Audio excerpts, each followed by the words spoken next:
Hi, welcome back guys. This is your friend, the DN What If, with another fanfiction. This is the first part of What If Deku entered UA and found Lady Nagant on the loose.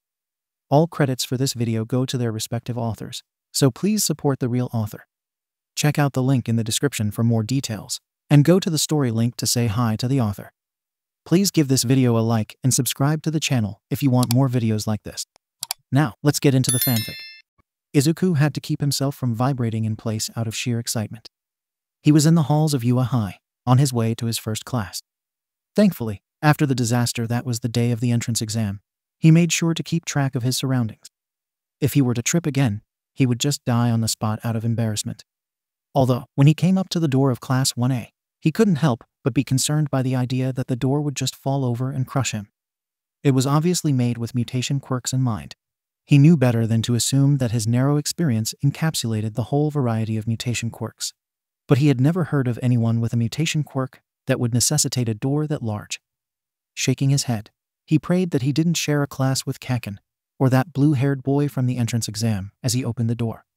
Have you no respect for such a prestigious academy? Do you understand how rude it is to have your feet upon the desk like that? The blue-haired boy shouted stiffly at Kaken. Maybe if he was careful enough, they wouldn't notice the door shutting, and he could make some excuse to the principal for why he had to be in Class 1B.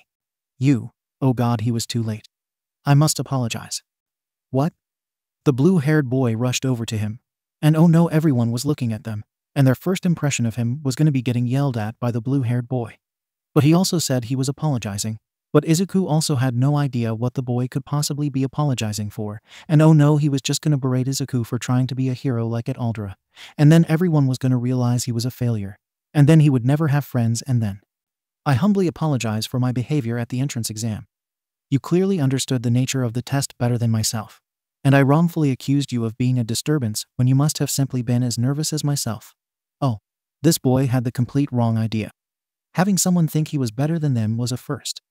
He opened his mouth to correct the boy that, no, he actually had no idea there were rescue points, and he basically had a week-long panic attack until he was halfway through the acceptance letter, only for another voice to speak up before he did.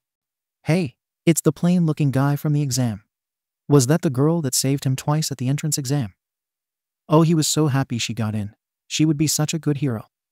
He turned to see her standing at his side, which made him realize he was just inside of the door, and he was probably blocking the way into the classroom. She looked really good in those leggings, and he hoped she didn't notice him looking at her legs and think he was a pervert. Wait, the pretty girl that saved him and the blue-haired boy that yelled at him were still talking while he was in his head. He wasn't paying attention at all. His panic ceased when a new voice rang through the room. I see that you're all excited to be here. The voice was male, deep and smooth. The sound reverberated down Izuku's spine, to such an extent that it practically shook him into turning around. He noticed in the back of his mind that the pretty girl and the blue-haired boy did the same as himself. He noticed much more prominently that they both joined him in slowly looking up as they realized the man was very tall. The green-haired boy barely came up to the man's abdomen. The man wore black dress pants and shoes, in addition to a white dress shirt with the top button undone. He was light-skinned and possessed short brown hair. The only inclination of the man's quirk were his eyes, blood red with slits instead of circles for pupils. A soft, soothing smile was upon his face that gave Izuku a similar feel to All Might's iconic grin, that promised safety and reassurance. That's always good to witness. The current owner of One for All's brain stalled as the red-eyed man patted his shoulder encouragingly. Class is about to start. Don't want to start the first day being admonished for being out of your seats, do you? The trio of the pretty girl, the blue-haired boy, and Izuku shook their heads in unison before they rushed over to the only open seats. There you go. The man, who could only have been their teacher, chuckled. He then walked over to the desk at the front of the room, only stopping for a moment to turn his head over his shoulder towards the still open classroom door. Coming, Miss Tsutsumi, he called. The freckled boy tilted his head. That name sounded familiar to him. Where had he heard it before? Ugh. A familiar voice responded to the red-eyed man's statement.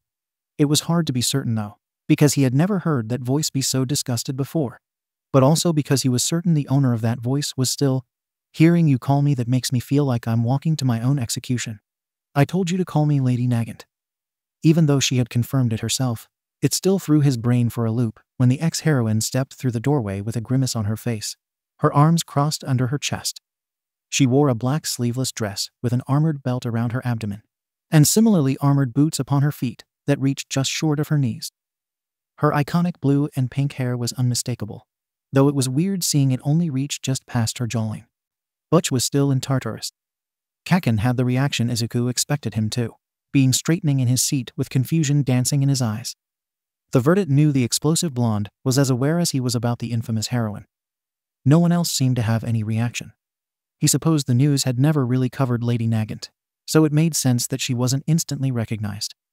Still, Izuku was most definitely going to look up hero news about the rifle user the first chance he got.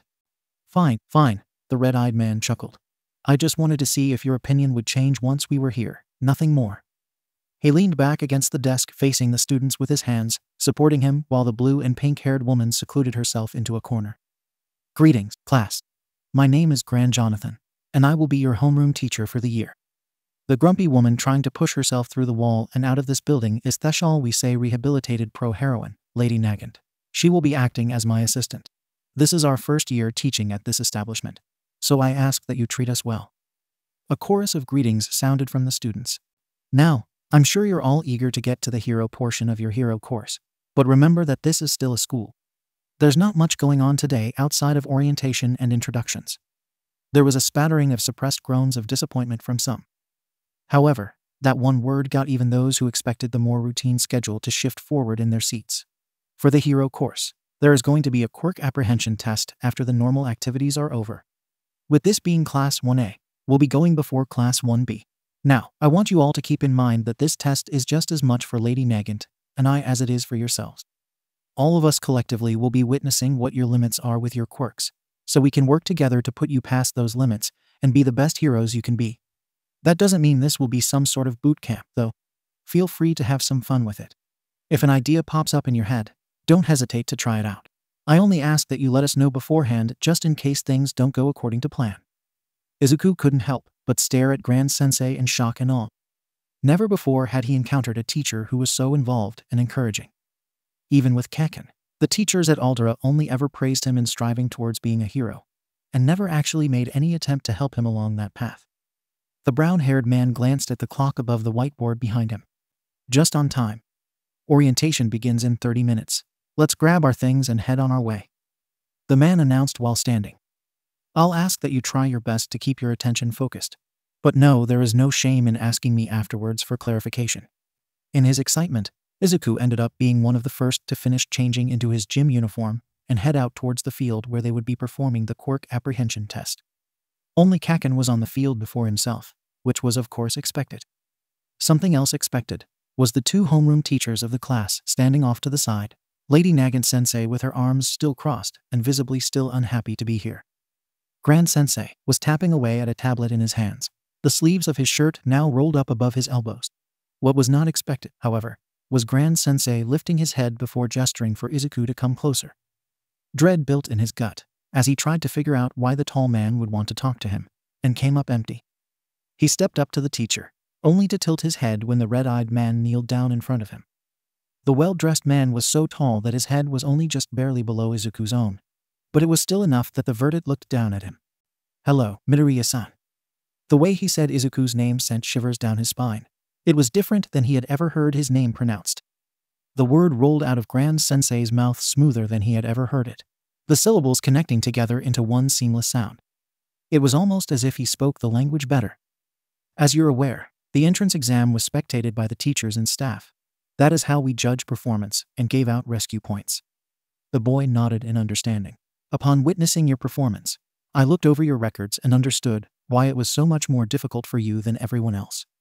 The man clapped his shoulder encouragingly as he chuckled lightly. Certainly made your placing 7th more impressive. Was his teacher praising him for attempting the entrance exam seemingly quirkless. That confirmed it. It was obvious now. The pretty girl from the exam failed to rescue him, and he died upon hitting the pavement after breaking most of his limbs and utterly failing the exam. Though it was surprising heaven allowed useless Decus like himself. The blood-red-eyed man shook his shoulder lightly and realigned his focus. Taking into account the results of your using your quirk for the first time, and the fact that you don't have any casts on, I presume you haven't used your quirk in between the entrance exam and now? He shook his head in the negative. Smart move. especially for something like that. Always try to wait until you're in a safe environment to practice. With that in mind, and with this being one such environment, I'd like to ask your permission for something." The green-eyed boy tilted his head in confusion. "Like I said, I looked over your records. For someone like myself, it was easy to tell that you were persecuted heavily. I want to avoid that happening again." His eyes widened in shock. "I'd like to inform the class of the fact that you only acquired your quirk recently, so there's no concern of someone wondering why you have such terrible control. Is that all right with you?" "Why, yes. It's all right with me, Grand Sensei." The teacher smiled before playfully ruffling his hair as he stood to his incredible height. "Thank you, Midoriya-san. If you'll stay near Nagant and I until we announce it to the class." Izuku nodded, too stunned to speak anymore as he shifted to stand in between the two teachers. He glanced around and saw that most of the students were mingling with each other, a few of them looking over at him in curiosity. Kaken was also staring at him, but that was with complete disdain. A more terrified shiver trembled down his spine at that look, so he decided to retreat to his comfort place and discreetly analyze some of the quirks he was able to easily spot, like the boy with the tail or the very tall boy with 6 arms. It didn't take long before the last of the students came to the field, being a blonde boy who almost appeared to sparkle and a boy with a rocky face. "Now that you're all here, I have 2 announcements to make." The students all focused on the brown-haired man. The first pertains to Midoriya-san here. At this, Grand Sensei placed a hand at his back supportively. "He's given me permission to tell you all that his quirk came in exceedingly recently. The entrance exam was the first time he's ever used it. In fact, with the exception of Kaken, who sneered, the class as a whole appeared to be shocked. Uraraka-san can confirm, when he used it, it broke his limbs." A few of the students, less than half of them, turned to the pretty girl from the exam, who nodded vigorously. So her name was Uraraka. "With that in mind, I hope none of you take issue with me helping him through this apprehension test." Again, everyone except Kaken appeared to be of the same mind, as they all displayed their support of the idea. "Wonderful to hear." The teacher grinned. "As for my second announcement, I decided to put forth a little bit of a twist for this test." The well-dressed man lifted his hand from Izuku's back, and then leveled it to gesture towards the heroine who was supposed to be in Tartarus. "Lady Nagant will also be participating." The blue and pink-haired woman's eye twitched. "I'd like to put forth the forewarning that there is no expectation for you to be performing at a comparable level to her. This is a way for you to understand how much you will grow as heroes thanks to this course." He smiled. "To start this off with a bang, if you'll excuse the pun, would you like to perform the softball throw first, Bakugo?" A violent grin ripped across the blonde's face, and he proudly sauntered forward, bringing his hand up for Grand Sensei to drop the ball into it. The brunette nodded towards the circle drawn in the ground a few meters away. "You'll be performing the test inside that circle. So long as you do not leave the circle, you have complete freedom to use whatever is at your disposal to get the ball as far as you can." Kaken's grin cracked wider, as the fire in his eyes burned brighter. He stepped inside the circle, and sparked his hands to start working up a sweat. "D!" The boy screamed as he flawlessly recreated a pitcher's form, letting loose an explosion at just the perfect moment to maximize the power in the throw. Izuku couldn't help but awe, despite having seen the blonde's talent his whole life. Though a part of his mind did worry for the girl with the odd-looking ears, who flinched and covered said ears when the crimson-eyed boy used his quirk. The rest of the class appeared to also need a moment to cradle their ears, and Izuku realized they most likely weren't desensitized to the sound of explosions like he was. After a few moments where Kaken stared out into the sky, admiring his obvious ability, the tablet in their teacher's hands beeped. Once the class was all looking in the direction of the teacher and the item in his hands, he turned it around. 705.2 meters. Impressive display, an impressive score. He praised, before turning his head slightly towards the blonde still standing in the circle. "A bit different being allowed to use your quirk for these tests, isn't it? Feels a hell of a lot more satisfying." Kaken's grin was all teeth. The teacher almost appeared to have been waiting for that answer, as he turned back to the rest of the students. "That it is, but do remember that this is still a test. This isn't one you can fail, of course, but the better we can gauge where you are, the better this class will turn out to be for you. Getting lost in the feeling will cost you. My words from earlier still stand. If you have an idea, don't hesitate to try it. Just make sure you communicate what you're going to do." Excitement bristled through the class as the students began to talk amongst each other, chattering about how much fun the hero course was going to be. "Now that you're all sufficiently excited, let's begin with the 50-meter dash." I'll be calling you up in pairs of 2 based on seeding. I'll be deciding on my own which pair Nagant will join. First event. 50-meter dash. The first pair to be called on was a girl with pink hair and skin, with yellow curving horns and exotic yellow on black eyes by the name of Ashido Mina. She was practically vibrating with excitement as she skipped up to the starting line, placing her feet upon the starting block with a wide smile. Her partner for this test was the sparkling blonde boy, whose name happened to be Aoyama Yuga. He stepped up to the starting block himself, but instead of settling into it like Ashido, the boy looked up almost timidly towards the teacher duo. Grand Sensei, you said to try out any ideas we have. What if we're not sure we'll get a better score from it?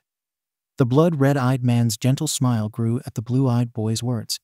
If you are uncertain about the results, I encourage you all the more to try it out. This is the place to experiment and learn. While you are here, never be afraid of the consequences of that. He turned towards the rest of the students. I implore you all, learn all the nooks and crannies of your abilities. Understand and be aware of everything you're able to do, and you'll be of the very best. The eagerness in the air became palpable, and the pink-haired Ashido's eyes shined in unison with what appeared to be actual sparkles dancing off Aoyama's form. Now, before we begin, what did you have in mind, Aoyama-san? Another shiver went down Izuku's spine, one he could tell fluttered down the backs of everyone else. Just like how Izuku's own name sang off the tall man's tongue, so too did Aoyama's. The boy still standing facing the starting block took a moment to gather himself before he spoke up. My naval laser produces an amount of force, enough that I have to be ready for it when I activate it. I was wondering if I could use it to propel myself across the track. Of all times for Izuku to not have a notebook on hand to study quirks. I see. Can you fire it constantly? Their teacher asked. The boy shook his head. No. An accent appeared in his voice, one that the green-haired boy didn't recognize, but seemingly the red-eyed man did. If I fire it a moment longer than a second, my stomach would be liable to explode, and I must always give my tummy a moment to recover before I activate it again. I was going to try to fire myself as far as I could, get myself back into position, and fire again until I was across the line. A fine strategy to start with. We'll work to fine-tune it in the future, but for now, I can offer a small suggestion. The blonde tilted his head. When you land the first time, rather than repositioning yourself, try to execute a back roll. Repositioning would have you build your momentum back up again, while rolling would maintain it. It would at least make it so you don't lose distance on the second jump, if not take you farther than the first. The sparkles returned. Magnifique. Aoyama wove his fingers together behind his head, and readied himself to jump while facing towards the starting block. I am ready, Grand Sensei. Me too. Ashido looked viable to erupt from contained excitement.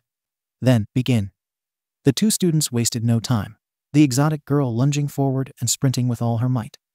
Just like he explained he was going to, Aoyama jumped upwards, a light manifesting in his belt before a beam shot out, propelling him across the track.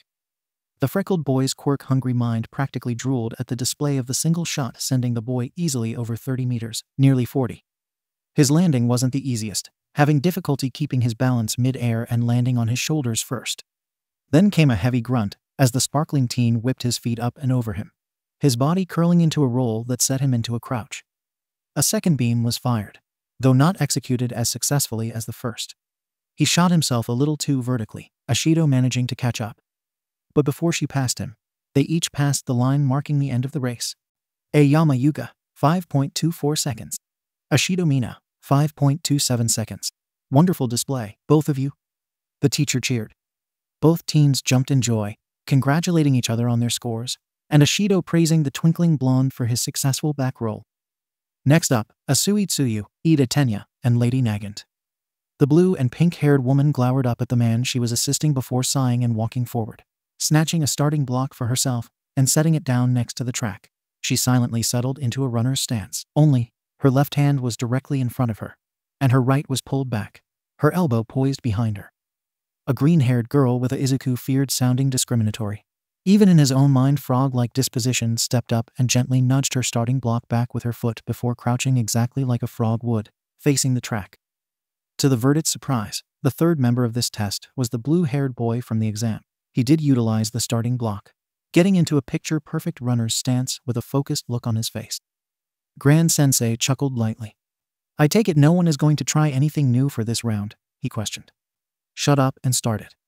Lady Nagant groused. This only resulted in another round of the man's chuckles. If you insist. He readied his tablet. Begin. The first thing that happened was a gunshot. Only their teacher, Kaken, and himself were prepared. Almost everyone else vocalized their shock, with the girl that possessed the odd ears shrinking in on herself. Applaudingly, Ida and Asui appeared unfazed, each rushing forward in their own ways after the blur that the teacher's assistant had become. Ida was obviously in his element, rumbling forward like a sports car, while Asui looked unconcerned with the world around her. If Izuku were to hazard a guess, the girl probably figured she was at a disadvantage against an experienced pro hero, and a boy with a very obvious speed-based quirk, and chose to just focus on getting the best time she could. Izuku heard a few of the students around him comment on how adorable the sight of the girl hopping along the track was. Asui Tsuyu, 5.58 seconds. Ida Tenya, 3.04 seconds. Grand Sensei smirked. And Lady Nagant, 2.29 seconds. A score to aspire towards. I don't think most of us are going to be able to ever reach scores like that. Came at us embodied female voice. Oh, that must have been the floating uniform Izuku spotted. He glanced around and caught the similarly floating gym uniform. The blood-red-eyed man swiveled his gaze towards the presumably invisible woman with a directness that projected the confidence the man was looking her in the eye. So you might think now, Hagakure-san, but I think there's a vital piece of evidence you're missing. He drifted his gaze to capture the whole class within it. Can any of you tell me what Nagant's quirk is? Most of the class remained quiet, and Izuku readied himself to swallow his nerves and speak up when someone beat him to it. Her quirk's a fucking gun. Kaken grunted. Pops out of her right elbow. Her hair turns into her bullets. A bit of a simplified explanation, but correct nonetheless. As you can see, it does nothing to directly enhance her speed. And yet, she utilized it in a way to clear this event in nearly a third the time of someone whose quirk was solely related to speed. Don't bullshit them like that. The assistant snapped as she returned to her place next to the brunette. Kid had to start from zero, and didn't have enough room to shift it into full. If he was able to hit his max, he would have beaten my time. But to everyone's surprise, the teacher simply wagged his finger in the air. I didn't say you utilized it in a way to be faster than dear Ida-san. I explained you utilized it in a way to clear the event quicker than him. Context and circumstances are always important. I apologize to you all for dumping so many lessons upon you so quickly, but you don't necessarily have to be better than your enemy to be victorious. He cast his eyes out once more to the group of teens. For example, let's say that, instead of this being a simple test of speed, this was a situation where Nagant and Ida-san were against each other. Let's pretend that they each were poisoned, and at the end of that track, there sat a single dose of the antidote. In this pretend situation, Nagant would have been the one to claim to the cure, despite Ida being, as she explained herself, faster in the right conditions. The current bearer of One for All, in addition to what he was sure was most of the class, stared in awe. In the profession of heroism, you will obviously encounter those willing to use their own quirks against you. As you all are aware, there are as many different types of quirks as there are people. Aoyama-san could encounter someone that fires more powerful beams than he produces. Ada could encounter someone faster than himself. Endeavor, someone resistant or even immune to fire. So on and so forth. However, Aoyama could use his laser to knock something into his opponent. Ida could trick his opponent into some sort of trap. Nagant just took advantage of the recoil of her quirk to fire herself across the track. You don't have to be faster, stronger, tougher, so on. You just have to have a better understanding of your own capabilities. Grand Sensei, you're so cool, Uraraka amazed. The man let out a short laugh, a smile upon his face. Thank you for the compliment, but I believe that if we stall any more, Class 1B will be waiting on us by the end of this. Uraraka Ochako, Ojiro Mashiro, on the track. The group quickly got in order as Uraraka and the tailed boy jumped to attention before rushing to the starting blocks. There was a pleasant tension in the air as the class as a whole began trying to come up with ways to use their quirks they hadn't thought of before. Izuku spotted Uraraka tap all of her clothes and her shoes, the ends of her clothes and the laces of her shoes starting to drift slightly. In the end, he didn't think it made much of a difference on her time. In the next race, the red-headed Kirishima took off his socks and shoes, hardening his feet and making the ends of his toes pointed to better his traction. Once more, however, Izuku didn't think the boy noticed any difference between how he normally ran and that. The large Kota and Sato seemingly made no attempt at all to use their quirks for the test, and the same went for the multi-armed Shoji and the odd-eared Gyro. There finally was a quirk displayed in the test between the endlessly grinning Siro and the bird-headed Takoyami. And boy, was it an incredible one. A sentient quirk prompted so many questions, though Izuku most certainly was going to wait to ask them. From the nausea that manifested upon Takoyami's face from attempting to ride the shadow creature. He got an amazing 4.86 seconds, however. Though the stoic and silent Todoroki, son of Endeavor, how cool. Deigned to simply run like the invisible Hagakure. The dual-haired boy's 4.98 seconds was still something to awe over. Then, unfortunately, Bakugo Katsuki, Midoriya Izuku, get ready. The verdant stepped over to the track, the blonde unerringly silent as he took his position next to him. Before we start, do you want to use your quirk, Midoriya-san? He thought it over. Well, that wasn't quite correct. He had been thinking it over since Grand Sensei announced that he would help him with the test. He had just completed 10 months of the most grueling training he had ever heard of. He wanted to see how much he improved on his own. Not for this test, Grand Sensei. There was a deep snarl from where Kaken waited for the signal to start. Actually, no, there wasn't. Kaken wasn't making some of the most dangerous noises he had ever heard his childhood friend make. Absolutely not. Oh God, what did he do? He had never made Kaken that mad before. What did he do? All he said was that he didn't want to use his quirk for this test. What did he do? Begin. It was only due to his years of experience with the crimson-eyed boys' explosions that allowed him to hear their teacher finish, speaking through Kaken's hands erupting. Izuku came close to being knocked off his feet as the talented boy rocketed forward. But he caught his footing and began running as hard as he could. He tried to emulate Asui, understanding he would never be faster than the explosive blonde, and just focusing on his own time. The machine beeped next to him before he realized it, and looked towards the teacher to wait for his time. Bakugo Katsuki, 3.98 seconds. Midoriya Izuku, 6.65 seconds. That was almost a full second faster. Great displays from both of you. Second event. Grip strength. With the students all resolved to explore new avenues and try their hardest, the test progressed much faster. For the grip strength, the clear winner was Shoji, who managed to get 3 of his 6 arms to grip the tester all together and combine into an insane 540 kg. The true winner was the elegant Yaoyorozu, but it appeared to be the consensus that creating a jaws of life and crushing the tester under its unrelenting force did not count. Ojiro was able to wiggle the end of his tail onto the handle and more or less fumbled into 217 kilograms. Lady Nagant apparently frightened the grape-haired Mainta and easy-going Kaminari, and stunned the rest of the students, with her ludicrous 382 kilograms. His own 56 kilograms felt wrong, but he would work at it. For some reason, however, there was something that stuck in Izuku's mind more than anything else throughout the event. After she performed her own round, Lady Nagant, seemingly finding the situation unfair, challenged their teacher to try his hand at the apprehension test. And his response: "This is a class full of those preparing to become heroes, and you are a professional yourself. I'm just a teacher. It wouldn't be fair if I tried." Third event. Standing long jump. Aoyama Izuku felt proud of this pun shined in this event, launching himself 37 meters.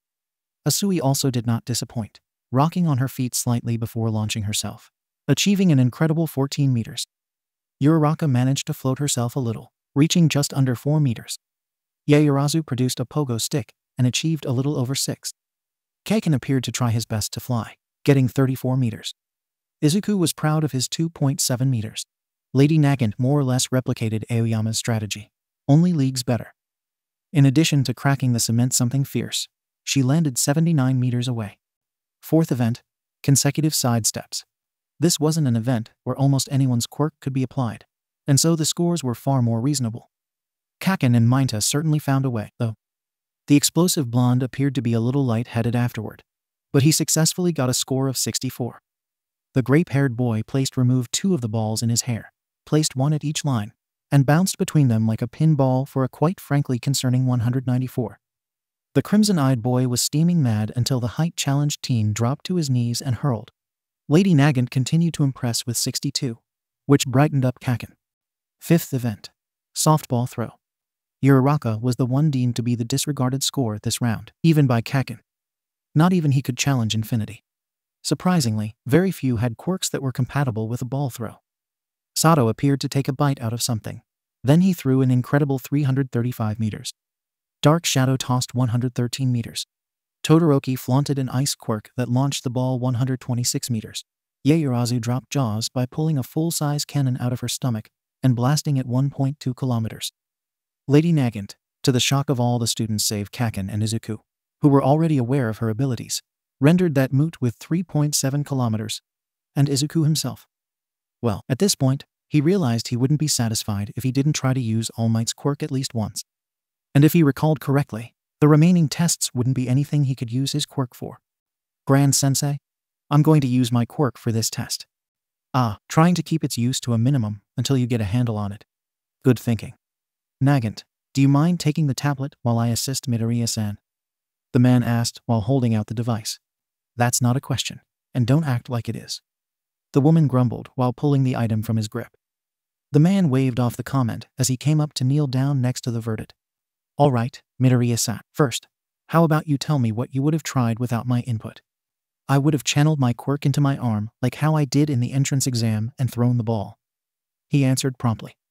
As much as I've been trying in the past month, I haven't been able to regulate how much power I put into it. The teacher hummed thoughtfully at his words. And how have you been attempting to regulate it? A touch of embarrassment traveled through his body, remembering All Might's response to his explanation. But he shook his head to toss away the feeling. Grand Sensei said he didn't want Izuku to be treated like he was at Aldera. Roman 2 visualize an egg in a microwave. Al, the trainer that helped me prepare for the exam, told me to try to lower the power and decrease the time. A look fell upon the brunette's face that the freckled boy couldn't decipher. Lowering the wattage certainly would be useful for such a visualization, but decreasing the time in this instance indirectly causes you to visualize the power leaving your body. I take it that in your mind, the egg is your body and the microwave is your quirk. He nodded in confirmation. Then it needs to be said that you're going about this wrong. You're almost perceiving your quirk as a weapon pointed at yourself, trying to minimize the damage done, rather than using it as it's supposed to be. Now, before you go blaming yourself, you couldn't possibly be at fault for such a perception. The only time you've used your quirk, it shattered your bones.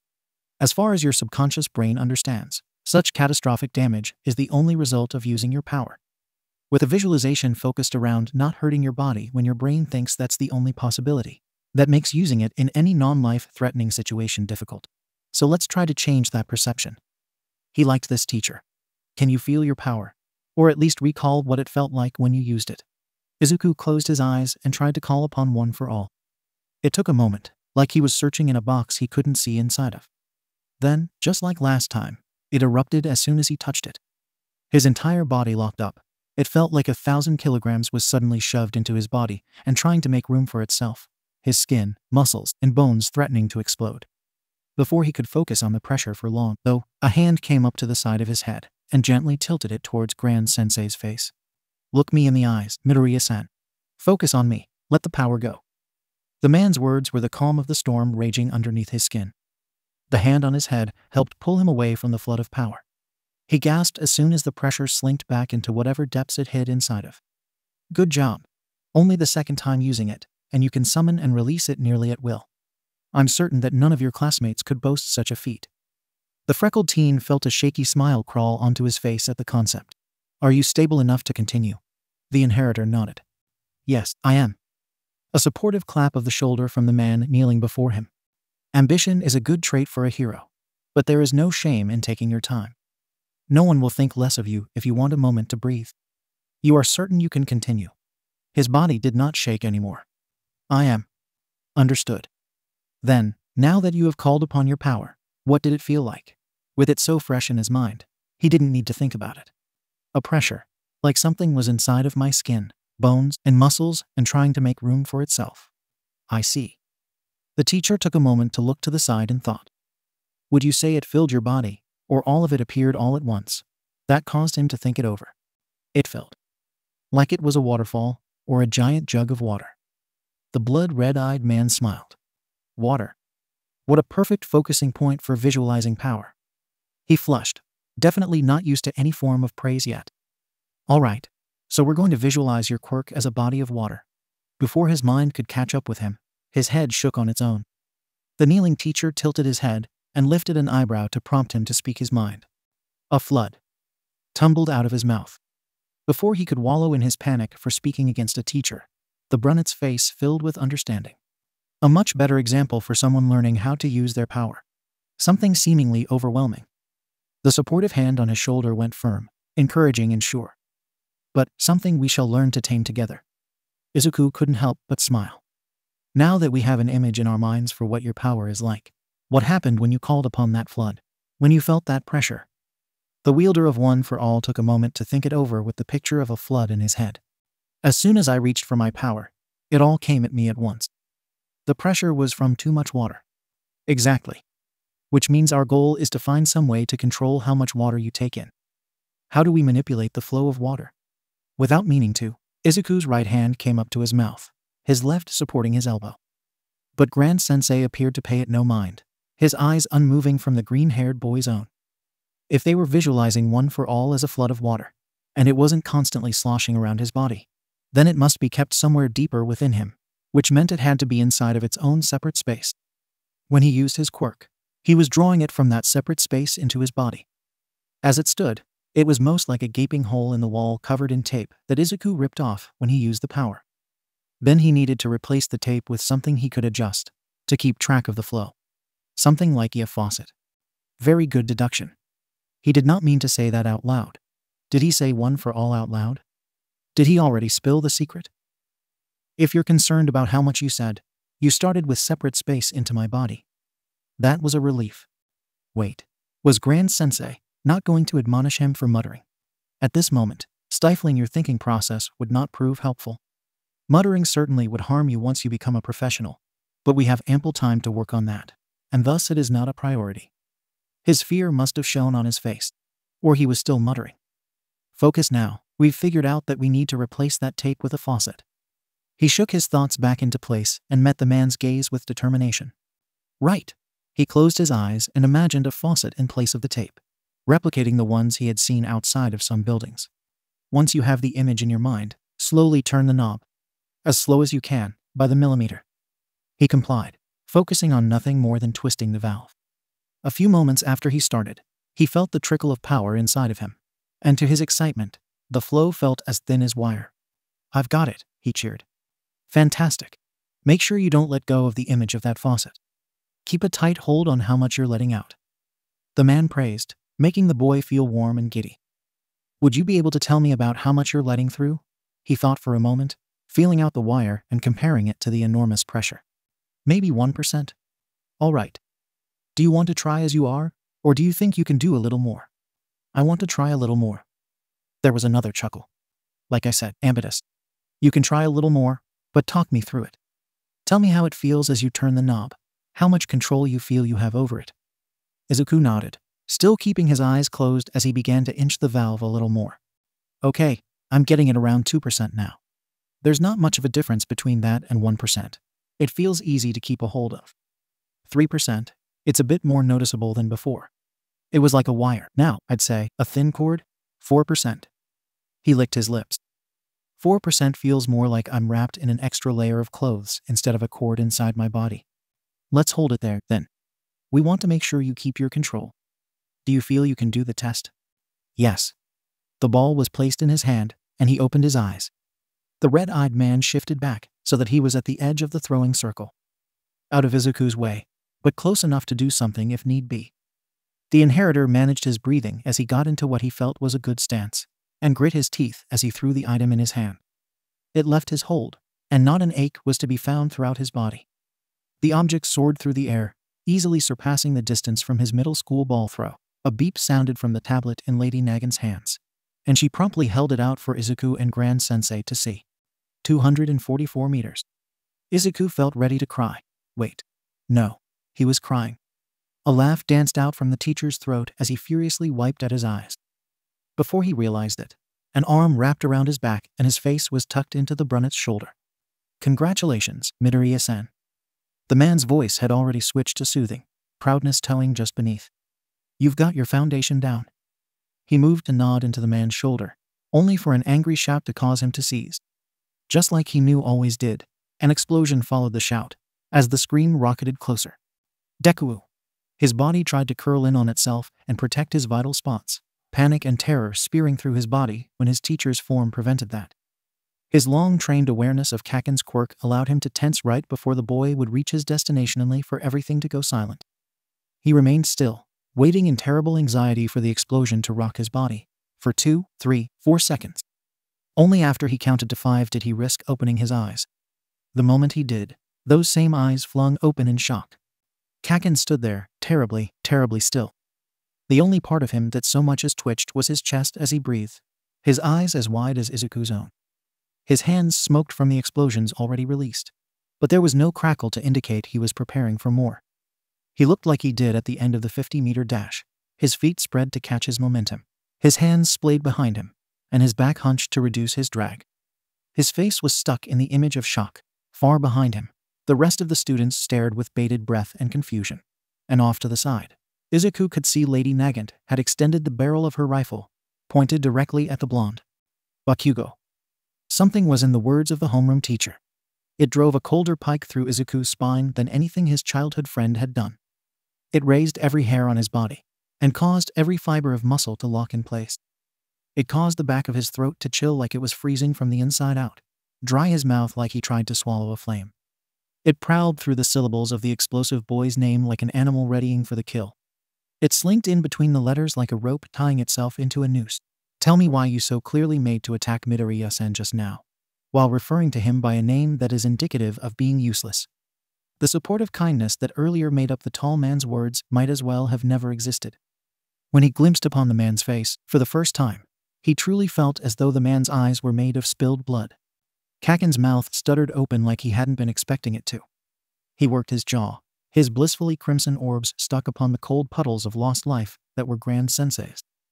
There were several long, dreadful seconds that went by like eons, before sounds crept from the teen's throat. He's been lying to me. Gone were the great blazes of rage that made up the most of the boy's personality. Gone was the throne of shining golden pride he sat upon.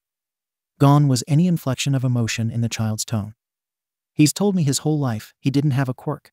He had to have been lying to me. You did not answer why you called him Deku. The noose now hung around the crimson-eyed boy's neck, tightening. The boy's form was as still as stone, the only indication of life being the continuing slow, careful rise and fall of his lungs. When he lied, when he said he was quirkless. When we were young, I misread the kanji for his name. Deku, instead of Izuku. It fit for someone with no quirk, with no use. His voice was quiet, barely louder than silence. But not louder than the silence that followed. Kaken waited, his eyes without a dot of light. Lady Nagant stood, the barrel of her gun unwavering from its position. The class stared, still as though the slightest action would mean the end of a life. Considering I just showed Izuku the basics on controlling his quirk, and that he finished the entrance exam with most of his body in fragments, I'm confident that he did not lie to you in his belief of lacking a quirk. The voice of their teacher sat upon the necks of everyone that heard it like the edge of a guillotine. The name you refer to him by will be discussed later. Nagant. He did not raise his voice the slightest bit, yet it felt like the sound must have echoed across the school. The heroine visibly tensed. If this occurs again, incapacitate. The word was spoken like it meant kill. The rest of the test went by without a single other word spoken between the students. Class 1B, led by Vlad King, walked onto the field and stood to the side while they all finished the endurance run. There appeared to be an unspoken understanding that no one in 1A was in the mood to talk. Izuku wasn't certain anyone in his class took a look at their overall rankings as they all went to get changed. The group of boys entered the locker room, quiet as mice. As though tied to each other, they all sat on the benches in unison. If anyone breathed, the freckled boy certainly couldn't hear it. They all changed into their school clothes, not a rustle of fabric echoing through the room. They left the building, not one of their footsteps bouncing off the halls. The girls joined with them, and the class as a whole entered the classroom, the wooden door sliding open mutely. Everyone gathered their things, and left with none of them able to hear anything other than the deafening weight of silence. There was a tense silence between John and Nagant as they walked back to the teacher's lounge after the class was dismissed. The ex-heroine's frown was tighter than it had been throughout the entire day. Her gaze kept fluttering to the man next to her, never remaining on his form, but neither straying for long. Speak your mind. His tone had returned to the encouraging teacher, but the echoes of lethality still bounced in the rifle user's mind. She flinched. What's going to happen with that Bakugo kid? She succeeded in keeping her voice from shaking, but she couldn't help but feel as if he heard it nonetheless. Therapy. I've managed to catch both a superiority and inferiority complex in the boy. Midoriya and Bakugo have shared schools since they began going to school. It's been clear to me that Bakugo has been praised his entire childhood. and it's undisputable that he's deserving of a good portion of it. In opposition, Midori has been quirkless his whole life, and he's been unwavering in every career assessment that he wants to do the same thing Bakugo does. His eyes swiveled to cage her within their sight. Tell me, what do you think happens when you have someone who's been told he's better than everyone else his entire life, and someone who's perceived as less than, and effectively lock them in a room together? Nothing good, she breathed. He nodded. Nothing good, indeed. Now, take a volatile concoction like that, let it sit for 10 years, and give Midoriya a quirk that has the capability of making him a more effective hero than Bakugo could ever be. Something that's a hair's breadth away from exploding. She realized. An explosion that's already begun, to be more accurate. The man corrected. This isn't going to be something resolved quickly, but since I'll be helping, it hopefully won't devolve into broken bones. Hopefully. There always exists the possibility that they'll want to. If they feel it won't be completely resolved until something of that extent happens, I'll make sure it's controlled. Aren't you supposed to not encourage them to beat the shit out of each other? I'm not. It's simply that there are situations where preventing violence is more harmful. Imagine it from Midoriya's point of view. You have someone who has been praised, most likely beat you, and even more likely praised for doing that, his whole life. A teacher sits the two of you down and you talk out your issues, then you're to act as though everything is fine. Not having the opportunity to balance the scales, so to speak, can build resentment. One could easily attain the view that their aggressor got off scot-free, and that could be taken to an even more aggressive extent, considering the profession they seek. It would almost be like he's rewarded for anything he does, no matter what. The woman understood. John once more nodded. I told the boy that I did not want him to have a similar experience to his middle school here. I plan to follow through on that. Ensuring his relationship with Bakugo is at least no longer antagonistic would be vital for such a promise. I'll leave it to you. Nagant trusted. As well you should. They entered the teacher's lounge, the room currently empty. Without preamble, they went over to one of the desks, the only one lacking in personality. Did you notice our little visitors? The blue and pink-haired woman snorted, leaning back against the desk while the man sat in the chair. If I missed the blonde moron, I deserve to let you cut off my shooting arm. A chuckle escaped the brunette as he waited for his computer to turn on. Stealth is most certainly not a skill he possesses. But did you notice where his attention laid? The ex-heroine narrowed her eyes as she stared at nothing. Midoriya's having a lot of eyes on him. Probably scaring him shitless if he's used to being ignored. There's something I'm pursuing between All Might and Midoriya, John announced. I have a theory, but I need to collect more evidence to know the truth of the matter. He looked at his assistant meaningfully out the corner of his eye. It has to do with that roach we found. Her eyes snapped to his, silent seriousness within her violet orbs. Damn thing has its fingers in every pie, doesn't it? That merely means it has some level of awareness of how to do things. We're not far off, after all. You're not far off. I still have no idea how you've done half the shit you've pulled. You're not interested in finding out how I've done half the shit I've pulled, he counter-argued. But before we get too lost in this, recall that I mentioned visitors. Nagant rolled her eyes, but nodded nonetheless. I'll admit I didn't see Aizawa immediately. I've narrowed it down to about a 2-minute window, but I don't know when he started watching. Nice to see at least some underground heroes know their craft. John's fingers drifted to the mouse and keyboard as he began inputting the students' apprehension test scores. From what I've gathered, quality of skill is a constant from those who graduated here. Same with Shiksu, though that should be a given considering they are in competition for the best hero course in Japan. But the effectiveness of the individual is not what we're trying to change. Right. So why did you bring up our little peeping toms? All Might was the more obvious one. As I mentioned, there's something between the two that I'm investigating. I'm going to have us join him in tomorrow's class, so we can see if he can suppress his bias and how deep it goes. You're going in deep for this whole teacher act, she hummed. Well, the reason it's so convincing is because it's not an act, my dear, he corrected. It just so happens that teaching is not my only goal. Beyond confirming his ability as a teacher, understanding his bias helps us learn how deeply the two are connected. It's clear now even to you that they possess some sort of relationship. Finding out what that is may be more important than you realize. I don't see how that would help us. And that is why I'm the one making our plan, was his explanation. There is no such thing as useless information, only information you may not be able to use yet. The violet-eyed woman stared at the other teacher for a moment, her mind working to process that. What about Aizawa, then? What's so important about him? Before we joined, he was the homeroom teacher of Class 1A. While he built himself a rather impressive reputation of expelling students due to his unforgivingly logical view on heroism. You were asleep at the time, but he and I discussed our opinions on some of those who passed the entrance exam while we were reviewing footage. He was of the belief that 4 of the students in 1A as well as 2 from 1B should have not been allowed into the hero course. The assistant raised an eyebrow in interest. Damn. I gather we'll see him relatively often, as he appears to be interested in being there for his own brand. If I told you so in the scenario, the students failed to keep up. Doesn't he have his own class to teach? Technically, he's been moved to being the homeroom teacher of Class 2A. However, he expelled all of Class 1A last year, and so there is no Class 2A to teach. Fuck. What the hell are his standards for heroism?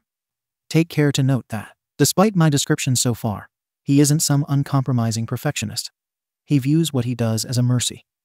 A quizzical look was sent towards the blood-red-eyed man, so he continued. When he attended UA, he and Present Mike were friends with a boy named Shirakumo Aburo. Shirakumo was killed when a building collapsed upon him while fighting a villain. From what I gathered, Aizawa reasonably is of the belief it is better to prevent them from getting in over their heads than to let them literally die trying. The woman then slowly nodded in sympathetic understanding. So if he spots anything that could end up screwing them over, he'd prefer to kick them out than risk failing at correcting it. There's no forgiving mistakes when you're out in the field. When Grand Sensei and Lady Nagant entered the room, all chatter between students was replaced with a heavy silence. Nagant did nothing more than plop herself in the stool next to the whiteboard and lean back against the wall, her arms once again folded underneath her chest. The blood-red-eyed man stood in front of his desk and clasped his hands behind his back. Good morning, class, he began. I must apologize for frightening you all yesterday. I would rather have a more comfortable relationship with all of you, but I worried that there would have been some bullying had I not intervened. This is a place to learn, both of the world around you and of yourselves. For that to happen, you have to be comfortable with being vulnerable, and that can't happen if there's animosity between you. I'm not going to say it's a requirement for all of you to become friends, but I want to see you all become the best versions of yourselves. I'm sure we all can agree that can't happen if you're afraid of your faults being seen. The silence remained, but it wasn't as oppressive as before. I have an idea. Since we missed it yesterday, how about we all go through with introductions now? I don't want to put all the weight on you, so why don't we start with Lady Nagant? He finished with a teasing tone. Oh, come on, she groused. First you have me join in that test. Now you're having me be the first one to go. Why don't you start? You're the teacher. I'm just the assistant. I'll get you some of the best grape soda in the world, the man offered. Her eye twitched, and they matched gazes for a long moment. Enough to last me 2 weeks, she demanded, a light spattering of hidden giggles sounding from where the students sat. Of course. Grand Sensei agreed easily. A mildly irritated huff came from the woman, clearly not having expected him to accept the terms. Fine, she grumbled, as the man stepped to the side of the desk and opened a drawer. He picked up something from within and casually tossed a purple can her way. She caught it and opened it without even looking, grumpily aware of what it was. The sip that passed through her lips brought her to visibly relax. All right, most of you don't look like you know who I am, so I guess it'll just be better to rip off the bandage. Like John told you yesterday, I used to be a pro hero by the name of Lady Nagant. She paused for a moment, then looked concerningly at the silent teacher. He gestured encouragingly, leading to her slowly returning to looking at the class. My license was revoked when I was arrested and put into Tartarus. If anyone didn't react in some horrified manner, she would be surprised. John is the one that got me released, under the condition that I stay at his side. To her shock, the first proper response was a particular student raising his hand urgently. Midoriya-sen, she more muttered than called. He took that as permission either way, standing with a sureness he didn't possess before. Lady Nagant-sensei, the articles I heard were that you were imprisoned because you killed a fellow hero. There was a firm demand of an answer in his voice. He likely didn't even realize it. Silence echoed through the classroom as her violet gaze once more slid to the other teacher, who matched her gaze. A somber sigh came from her mouth. I did, she confirmed, her voice soft. The silence grew heavier. You may speak, Ida-san. Grand Sensei didn't even look in the boy's direction. The glasses-wearing teen stood rigidly. Senseis, I must protest that the assistant teacher to this class was arrested for murder she is admitting to. and of another professional hero at that. The brunet pulled at the still open drawer a little more before returning to his place before the desk, leaning back upon it. I figure you've all lost your appetite for the moment, but I'll leave an open offer that anyone who wants a snack is free to claim an item from my snack drawer, he announced before looking the crimson-eyed boy in the eyes. Lady Nagant was, as she admitted, imprisoned in Tartarus for killing a pro-hero. However, as I mentioned in our test yesterday, context is important. Nagant, inform the class of why you ended up killing him. The blue and pink-haired woman worked her jaw for a moment, struggling with her response. Her gaze flicked to the back of her fellow teacher a few times, before she settled on tilting her head back and staring up at the ceiling. I found out that he was cooperating with a group of small-time villains. Her voice was empty. They would all put on a little show of them committing some crime and him subduing them. It would raise his numbers, and he would share a part of his paycheck with them. He never had to take any risks. They didn't have to do more than nurse a couple light bruises, and they all got better off for it. There was an extended pause from her as her jaw clenched.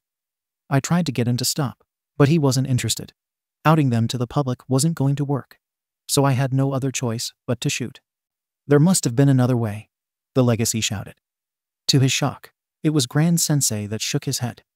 I investigated the matter myself, he announced. She wasn't given any other options. That's why I got her out. She's still a hero, even if she doesn't believe it herself. I think it will do all of you some good to be in such close contact with each other. Being a pro-hero provides a lot of money and a lot of fame, and there are far too many who seek it out for nothing other than the paycheck and the attention. I'm hoping I can teach you all to stand up to injustice like Nagant did, and I'm hoping we can reach a point where you don't have to bloody their hands to do it. The bigger the voice, the bigger the impact. It was not just the students that stared at the man this time. The man's laugh jarred them all out of their stupor. But that's a bit of a heavy subject, and I wanted to have us introduce ourselves to lighten the mood a bit. Nagant, why don't you tell the class something fun about yourself? There anything you can tell them that can make them go wow? The ex-heroine only rolled her eyes in response. I thought you were good at being subtle. Another round of chuckling rumbled from his chest. If I were bad, I wouldn't be able to tell you're stalling. Her eyes twitched once more. If this can were empty, I'd chuck it at your head. Ah, but it isn't, so that would be a waste of a good drink.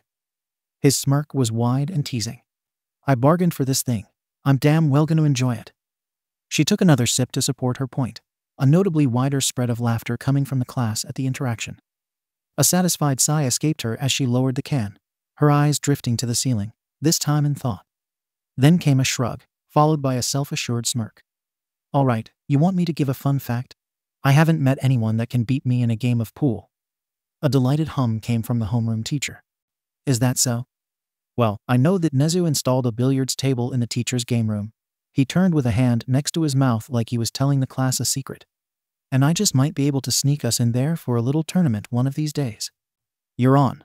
Bakugo displayed no hesitation in literally standing up to the challenge. I want to try too. The pink-skinned Ishido was bouncing in her seat.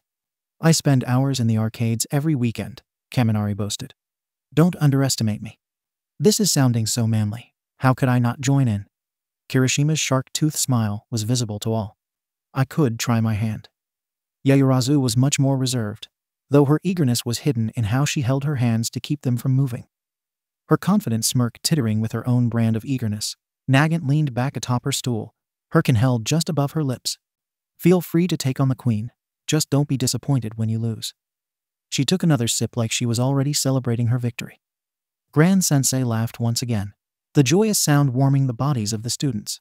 See, that wasn't so hard, and now we're penciled in for a friendly little competition. If we get another contest with every introduction, we'll be playing games all year. There was a cheer from most of the class, led by the more vocal students. And since I'm certain Nagant would make do on her promise to throw a can at me, the next introduction shall be mine. I told you all my name yesterday, but for the sake of doing this properly, I am Grand Jonathan. I give you permission to refer to me by any name you wish, as my assistant demonstrated by calling me by my first name. Considering the reputation of the school, and this course in particular, I believe the most interesting fact I could reveal about myself is that I do not possess a pro-hero license. There was a wave of curiosity and intrigue from the students. Who wants to be the first student to go? It would be boring if we just went by the seating chart. Ooh, me, I want to go. Ishido was now the one standing, actually jumping with bound energy. Well, how could I say no to an offer like that? Have at it. The teacher chuckled. Hi Tilda, everybody. The girl waved around. I'm Ashido Mina. My quirk is acid. It kinda speaks for itself.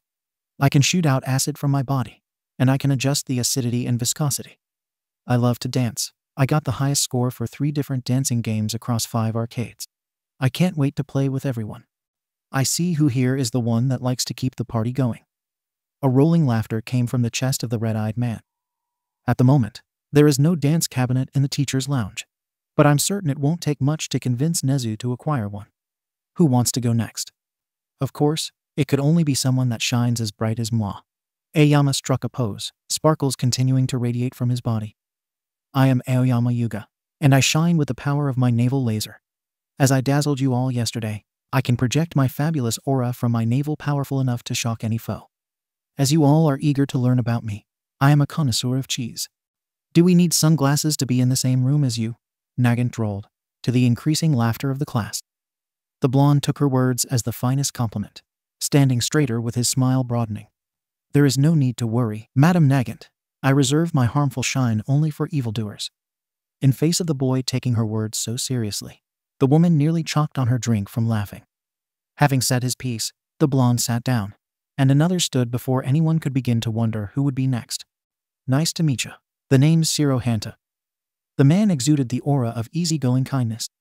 His wide grin was unwavering as he lifted his arms without fanfare, displaying his uniquely shaped elbows. My quirk is tape, like everybody before me. It's as it says on the tin. I never have to worry about needing to go to the store to grab some tape. Made all of my science projects a breeze, let me tell ya. A round of chuckles came from the light joke. My favorite hero is Arachne Boy.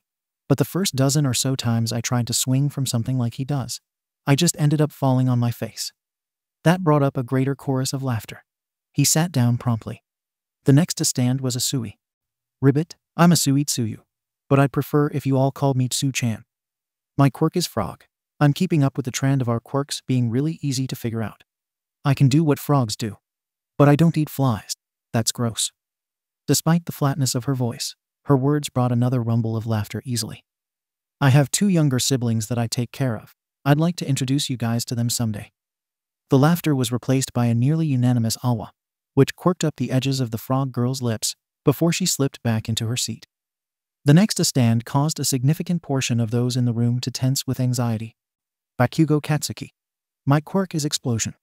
My sweat explodes. I'm gonna be the #1 hero. The crimson-eyed boy snarled. That is neither fun, nor is it fact. You have stated a goal. The tone of Grand Sensei's voice was flat as paper, and as empty as a long-abandoned building. Something fun would be to state that you look as though you share a bloodline with a Pomeranian. A few of the students hid their snorts of laughter at the comment. Something factual would be that you have a desire to become the #1 hero. The boy who had been compared to a Pomeranian twitched as though he was about to yell back at the teacher, before he refrained. Fine. I like mountain climbing. He grit through his teeth before slamming himself down into the chair. The next to stand was the shaking Midoriya, who nervously raised his hand in greeting. My name is Midoriya Izuku. My Q quirk is S superpower. He stuttered. I don't really know much about it. Oh, obviously. I only got it a L little while ago. L like Grand Sensei said. I have a lot of E energy that I C can use to power myself you up. My F favorite food is katsudon. To the boy's visible shock, nearly all the students clapped at the introduction. I'm sorry for assuming, but you seem like you're nervous because you got treated badly because people thought you didn't have quirk, Ribbit. So you spoke up. I get it. There were kids in my previous schools that were mean to me because I have a mutant-type quirk. I'll be the first to say that I'd want to be friends even if you didn't have a quirk. A few of the students, most notably Uraraka and the other students with mutant-type quirks, nodded eagerly at the frog girl's words. Hua? The freckled boy's voice wavered as he gave the response of someone who didn't know how to react to such a statement. You can sit for now, Midoriya-san. The teacher possessed a kind smile, a hint of teasing upon his tongue. I suspect you won't get the chance to stand for quite a while.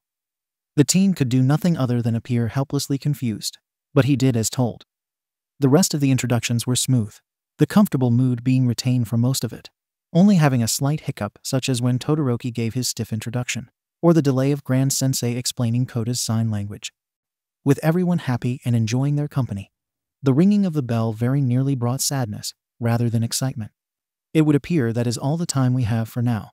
But don't worry, there's a surprise waiting for you all today for your foundational studies class. The tall man announced as he stood. If you all get good marks on your classes today, I'll also throw in a little extra reward for everyone. He winked. The air quickly warmed with the rapidly building excitement, a focus sharpening itself into existence. With a wide grin, the teacher duo left the classroom, another man sliding in only a few moments later. "What's up, everybody?" Present Mike shouted, his already impressive smile widening until it had to be painful when well over half cheered in response. "Oh yeah, what lively listeners, that's what I like to hear." The teens were sitting in their seats with bated breath, waiting in eager anticipation for their homeroom teacher to return to the room once more, the rest of the day having blurred by. They did not have to wait long, Grand Sensei and Lady Nagant stepping through the doorway a few moments before the bell rang to signify passing period was over. The red-eyed man, at least, possessed a wide smile on his face as he looked towards the students. "Hello again. I've heard from your other teachers that you all did exceptionally in class today. I'm proud of you. You all have earned that special extra surprise I mentioned, and you'll be receiving it at the end of this class. In the meantime, I do believe it's time to unveil the original surprise we had in store for you. Don't you agree, Nagant?" The brunette asked with a glance towards the other teacher. "I think you should probably get on with it before he screws up the timing." She grunted past the can she had already opened and was sipping at. That brought another wave of eager curiosity from the students and a rumbling chuckle from the main teacher. "So nice to see you care about my showmanship." The woman rolled her eyes at his words. "Like I mentioned, there is a little surprise in store for your hero class today. Not only are we not the only teachers for this class, but we are not the only new additions to the staff this year. I'd state his name."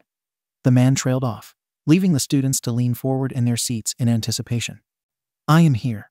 An iconic voice boomed from far down the hall, causing the eyes of the entire class to widen as excitement built up. "But I think he can introduce himself just fine." The door was slammed open, and an impossible-to-mistake figure leaned in through the doorway. "Coming Thraug the Doer like a normal person," All Might shouted, his cape billowing from the winds he generated. "Are you saying that because you genuinely think people step through a door like that, or because you aren't jumping through the window?" Nagant's blank drawl was the pin that caused the balloon of excitement to burst, a bright laughter filling the room. "I had to improvise after you two told me it would be better not to come in through the window." The man pointed exaggeratedly at the rifle user. "I told you that because Nagant would have shut the window just to see you panic at breaking it." Grand Sensei smirked. A gasp was performed with the same level of exaggeration. "You would have sought to tarnish my incredible entrance. You vile fiend, you horrible evildoer, you terrible villain." The tightly clenched fist held in front of him completed the image. A barely seen glance from the brunette was sent towards the woman, whose eyes twitched. But, with a suppressed shake of her head, she then gave a much more noticeable shrug. "If I'm a villain, and you're a hero, there's only one thing left to do, isn't there?" The grin that manifested upon the number one hero's face was brilliant. The students were barely capable of keeping themselves in their seats at the display. With as much flair as possible, the hero snapped his body around towards the teens, his cape whipping around epically at the movement. His left fist came to rest at his hip in a typical hero pose, but his right came up to display a small plaque held within, the letters upon it proudly forming a single word. "That's right. We must engage in a combat trial." The blood-red-eyed homeroom teacher hummed thoughtfully as he rested his chin in his hand. "It seems like we're missing something, though," he mused. The muscular blonde's arm flung around to point at the brunette. "Absolutely correct, my fellow teacher," All Might agreed, before continuing his movement until he spun almost completely around. The plaque turned to reveal a single button on the back. Behold! The right wall of the room opened up with a hiss, flaunting off 20 numbered metal suitcases. When you submitted your applications, you all also submitted your designs for your hero suits, and the support department turned those designs into reality. Inside each of those cases is your dream to become heroes, made tangible, and today, you'll be able to put those suits on and tackle on your first trial as heroes in training. You all can grab your suits and get changed. We'll meet you at Ground Beta," Grand Sensei announced. "Now you're all looking like heroes," All Might announced with his signature smile as the students walked up to the trio of teachers. Nagant actually nodded appreciatively at some of the students, though their homeroom teacher for some reason looked pensive. Ida's hand shot up. "Senseis, I've noticed that this appears to be the same environment used for the entrance exam. Will we be once again performing cityscape maneuvers? Grand Sensei lightly shook his head as his face returned to being passive. Not today. We're going to be starting on indoor combat. Inside is going to be where you'll start off most encounters. The man explained. Don't most villain fights happen outside? Kaminari questioned. Most villain fights end up outside. The Brunet gently corrected. A lot of villains won't care about collateral damage like you will. And it's generally easier to fight in a place where there's no concern over your ability to move around. But things like black market deals, trafficking, and most meetups are better done where a random civilian won't spot them. Furthermore, the villains with more experience behind them will likely know how to use a hero's concerns against them. Exactly as the man says. Nearly all of my fights with big villains started off inside warehouses and abandoned buildings. In order to practice scenarios like this, we're going to be splitting you all into villain and hero teams for 2-on-2 matches. We're going to be fighting each other. What about basic training? Tsuyu wondered. The best way to learn how to fight is being in one. You can train to throw the perfect punch, but try it in reality, and it's probably not going to work out the way you think it would. Nagant announced. And if we keep throwing you against brainless bots that break easy, you're never going to learn how to pull your punches or work around someone that can actually think. What determines victory? Yaoyorozu tilted her head. How badly can I fuck someone up? Bakugo grinned. How do we decide who teams up with who? Ida's hand flung up. Isn't my cape just fabulous? Aoyama posed. Unseen by anyone but the other teachers, All Might began to sweat nervously. Slow down everyone. Grand Sensei held out his hands placatively. We have a prepared scenario for this. We're not just going to lock you all in a building and tell you to fight for the key. All Might, I believe you're the one who volunteered to come up with the situation. Yes, I have it right here. To the shock of everyone else, the giant of a man pulled out a note card. Here we have it. The villains will be hiding a nuclear weapon in a hideout, and the heroes have to go in and get it. The heroes have 15 minutes to either capture the villains or secure the weapon. The villains must either capture the heroes or guard the weapon until the timer runs out. The man finished reading and looked up at the group, his smile wider and the man looking proud of himself. I'm coming up with a scenario next time. The slightly shorter man announced. The number one hero had the gall to look offended. I think it's a great scenario. Have you ever dealt with a nuclear bomb? A single brown eyebrow raised questioningly. I have not, but we're trying to prepare them for things they will actually encounter, not have them live out fantasies. The sight of All Might shamefully turning away and poking the tips of his fingers together as he grumbled to himself caused Nagant to laugh so hard she spit her soda. We'll still perform the scenario. Credit where credit is due. The practice of this is fairly realistic. You will most definitely encounter situations where you have to invade a villain's base to deal with something they shouldn't have. I see. Yaoyorozu nodded. How will our teams be decided? Both the teacher and his assistant slowly turned to the hero expectantly. The blonde's shoulders slumped slightly further as he slowly brought out a box from behind his back. I was going to have them draw lots. The man was resigned to his fate. Is that really the best way? Ida kept from shouting. To everyone's surprise, however, the teacher duo nodded approvingly. In the situation that you aren't acting by yourself, you're most likely not going to have a choice of who you're working with. Grand Sensei elaborated. The most probable possibility will be that your allies will simply be whoever is the closest to where you are. And when you're performing a raid, highest priority is whoever is best suited for the mission rather than whoever you want to work with. Nagant supported. All Might immediately stood straighter, his air of confidence returning. He then proudly thrust the box out for the students to begin grabbing from. While you're all drawing your lots, we'll explain some of the rules for this combat trial. The suited man began. Both teams will have 5 minutes to prepare. We'll be handing both teams one map at the start of the 5 minutes to learn the layout of the building. The villains will be inside during the preparation phase, and they have full freedom to do anything with their environment during that time. The heroes will not be allowed to investigate the inside of the testing ground until the prep phase is over. In order to capture your opponents, we will provide each one of you a single roll of capture tape. The only condition for capture is to wrap capture tape around a part of the opponent's body. To secure the bomb, one of the heroes must touch the bomb with a part of their body. Projections such as Todoroki's ice or one of Yaoyorozu's creations will not count.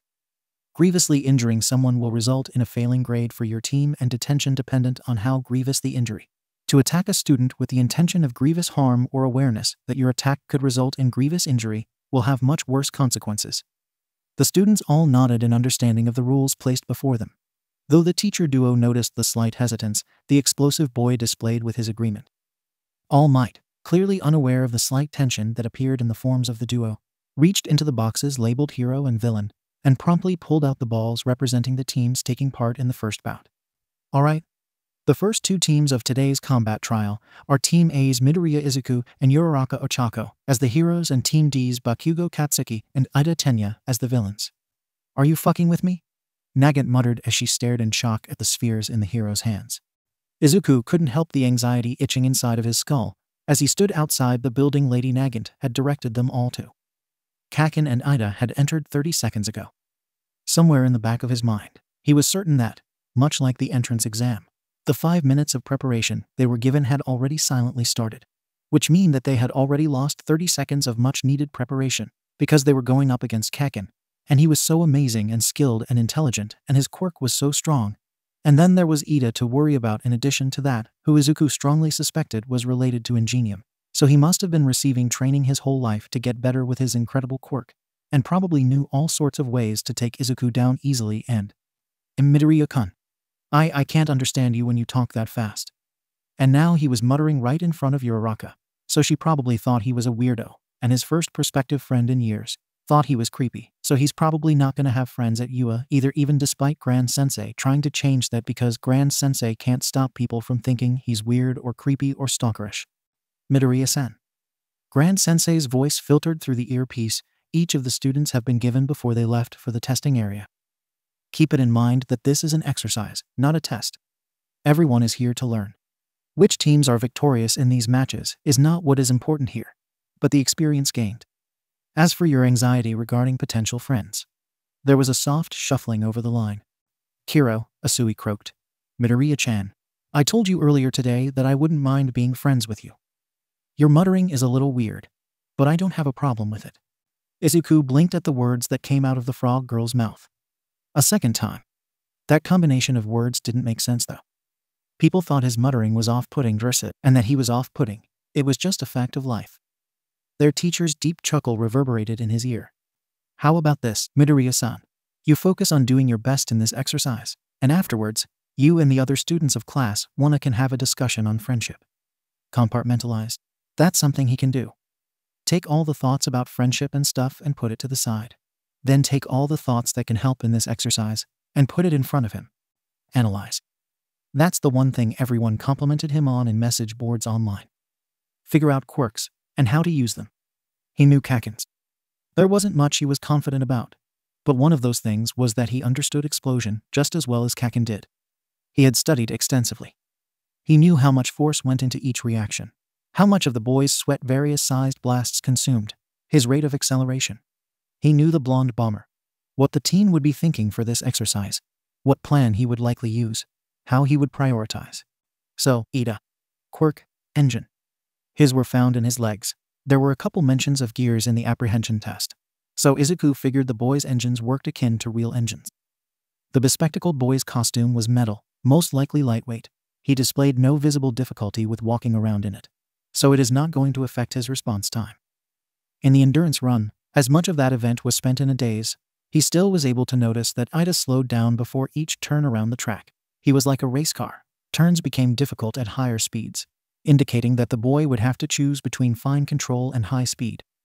In contrast to Kaken, Ida seemed to be more adherent to the rules. He would prioritize the stated goal of the exercise, being protecting the bomb. Taking into account how Kaken was likely to know, going to take on the exercise, something began coming together in his mind. All right, Uraraka-san. He nodded. I think I might have a plan. All right. All Might's voice shouted through the microphone. Izuku noticed Uraraka wince at the sound. Both teams, your 5 minutes of preparation are up. Your 15 minutes to complete the exercise begins now. Be aware that we'll be spectating the match using various cameras placed throughout the grounds. Grand Sensei noted. If we catch any over-aggressive behavior, we will warn you to take it back a notch.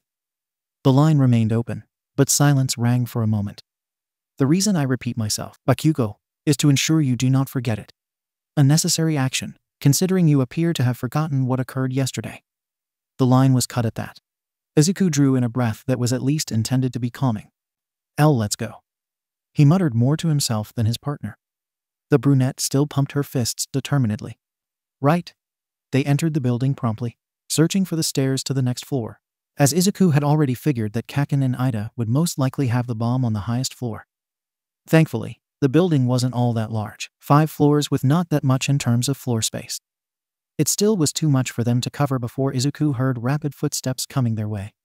Too slow to be Ida, which means Izuku lunged backwards, pushing Uraraka back, and taking them both out of the way of Kaken appearing from around a corner, halfway through the motion of a right hook, with an explosion bursting from his palm. He, of course, was still too slow compared to the blonde, though. The left side of his mask was burned away, but thankfully nothing had caught fire. Midoriya-kun, are you okay? Uraraka gasped. It's just a graze. I'm fine. Are you? She nodded. I didn't even see him coming, thanks. That was a nice dodge, Deku. Kaken's voice was quiet. The boy himself hunched over with a glare directed straight at the verdant. I knew you would come straight for me. The freckled teen answered. The crimson-eyed boy's brow twitched, before his palms sparked. Yeah, I guess you would, you weird-ass creep. Kaken breathed. I figure you also know, then, that I plan to make sure to beat you up just enough to not get disqualified. His statement was capped off by a roar as he lunged, his right arm coming around. Izuku's mind blanked with fear for a moment, and his body acted on automatic, with a motion he had practiced in secret for years. His right foot stepped into the swing, his arms wrapping around his opponent's, and he curled himself inward. When his mind cleared, his childhood friend was on his back on the ground. Panting with adrenaline, Izuku stepped back, words beginning to tumble from his mouth once more, though this time intentionally. You almost always lead with a right hook. I've seen it enough times to figure it out, just like I have with every other hero I've analyzed. Everyone that I've thought was amazing, I've recorded my analysis of them in my notebooks. At this, his eyes burned, though not with tears. Notebooks like the one you blew up and chucked out the window. Crimson eyes snapped to him, a layer of clarity within them. I'm not going to remain the worthless punching bag Deku forever. His breathing picked up as his emotions throbbed inside his body, bringing an energy to him that he couldn't keep up with. I'm going to be the Deku that does his best. The bomber snarled, similar to the noise he made during the 50-meter dash, but not quite at that level of seething rage. You're sprouting so much crap, while still shaking in your pathetic little boots. It pisses me off. After he finished speaking, the bomber's head twitched, glaring at Izuku while pressing his finger against the receiver in his ear. Just shut up and watch the damn bomb. I'm about to tear this fucking Deku a new one. As soon as he finished speaking, he turned off his earpiece, then aimed his palms behind him and fired himself straight at the verdant. Izuku had a split second to meet eyes meaningfully with Uraraka before Kaken proved to be just as intelligent as the freckled teen knew he was, switching things up with a left kick. But the green-haired boy was determined to follow through on his word, and had already prepared by keeping a roll of capture tape in his hand. He managed to wind the roll around the back of the blonde's leg, but before he could complete the loop, a right hook came at his face, smoke and fire rumbling from the palm. Izuku had to abandon his attempt and duck down, feeling the heat pass over the top of his head. The boy tucked into a roll and came up running, turning down a corner. Uraraka got the message, and is on her way to find the bomb. I need to regain my focus. I'm too freaked out right now to use one for all while maintaining control. Running away, you damn nerd? Kaken howled after him. Just like at Aldera, huh? Must have been fun for ya, lying to my goddamn face about your flashy fucking quirk. Despite knowing that his childhood friend was under a severe misconception, the freckled teen couldn't help but wince at the words. Come at me with everything you've got. I'll crush you and that quirk of yours. Man, I'm jealous of you. Senseis, we can't hear anything. Ashido pouted. It looks like they're really into this, too. Well, it's not like you're wrong about that. Nagant muttered, a frown on her face. Huh? You all heard Bakugo's words yesterday. There's no point in pretending Bakugo and Midoriya-san don't have bad blood between them. Grand Sensei explained. They're sorting some of that out, in a manner of speaking. Hey, you shouldn't talk about people behind their backs, Grand Sensei. All Might admonished. And isn't it unprofessional to discuss students' past with other students? It is. The brunette agreed, completely unfazed by the number one hero's words. But it is also insulting to those very students to act as though they cannot understand what sits in front of them. As I just stated, all of the other students have already made the connection that Bakugo and Midoriya-san have a past, and that it is certainly not a kind one. I'm not giving them any information they are not already aware of. But I'm not going to insult their collective intelligence by claiming nothing is wrong. It's one thing to acknowledge so-called bad blood, but it's another thing entirely to bring attention to it. The students are watching the same cameras we are. They all bore witness to Bakugo allowing Uraraka-san to go past him to reach the stairs. There is no confusing that he is viewing his own interests as above the goal of the exercise. That doesn't automatically mean they are trying to sort out their history. Chu-chan, what do you think is going on in this exercise? I don't think you're asking about Ida-chan or Uraraka-chan, so it looks like Midoriya-chan is trying to stand up to his bully. I said it during homeroom, Kiro, that it seems like Midoriya-chan is all nervous because he was viewed as quirkless and treated bad for that.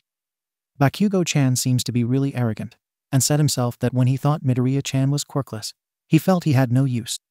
It seems to me that they grew up together, and that Bakugo-chan bullied Midoriya-chan a lot. I think Midoriya-chan is taking this opportunity to prove to Bakugo-chan that he's not useless. Kiro, do the rest of you share that belief? Almost everyone nodded. I'd like to add that I feel Bakugo-san has ignored Uraraka-san due to recognizing Midoriya-san is attempting to prove his worth and desires to push him down further.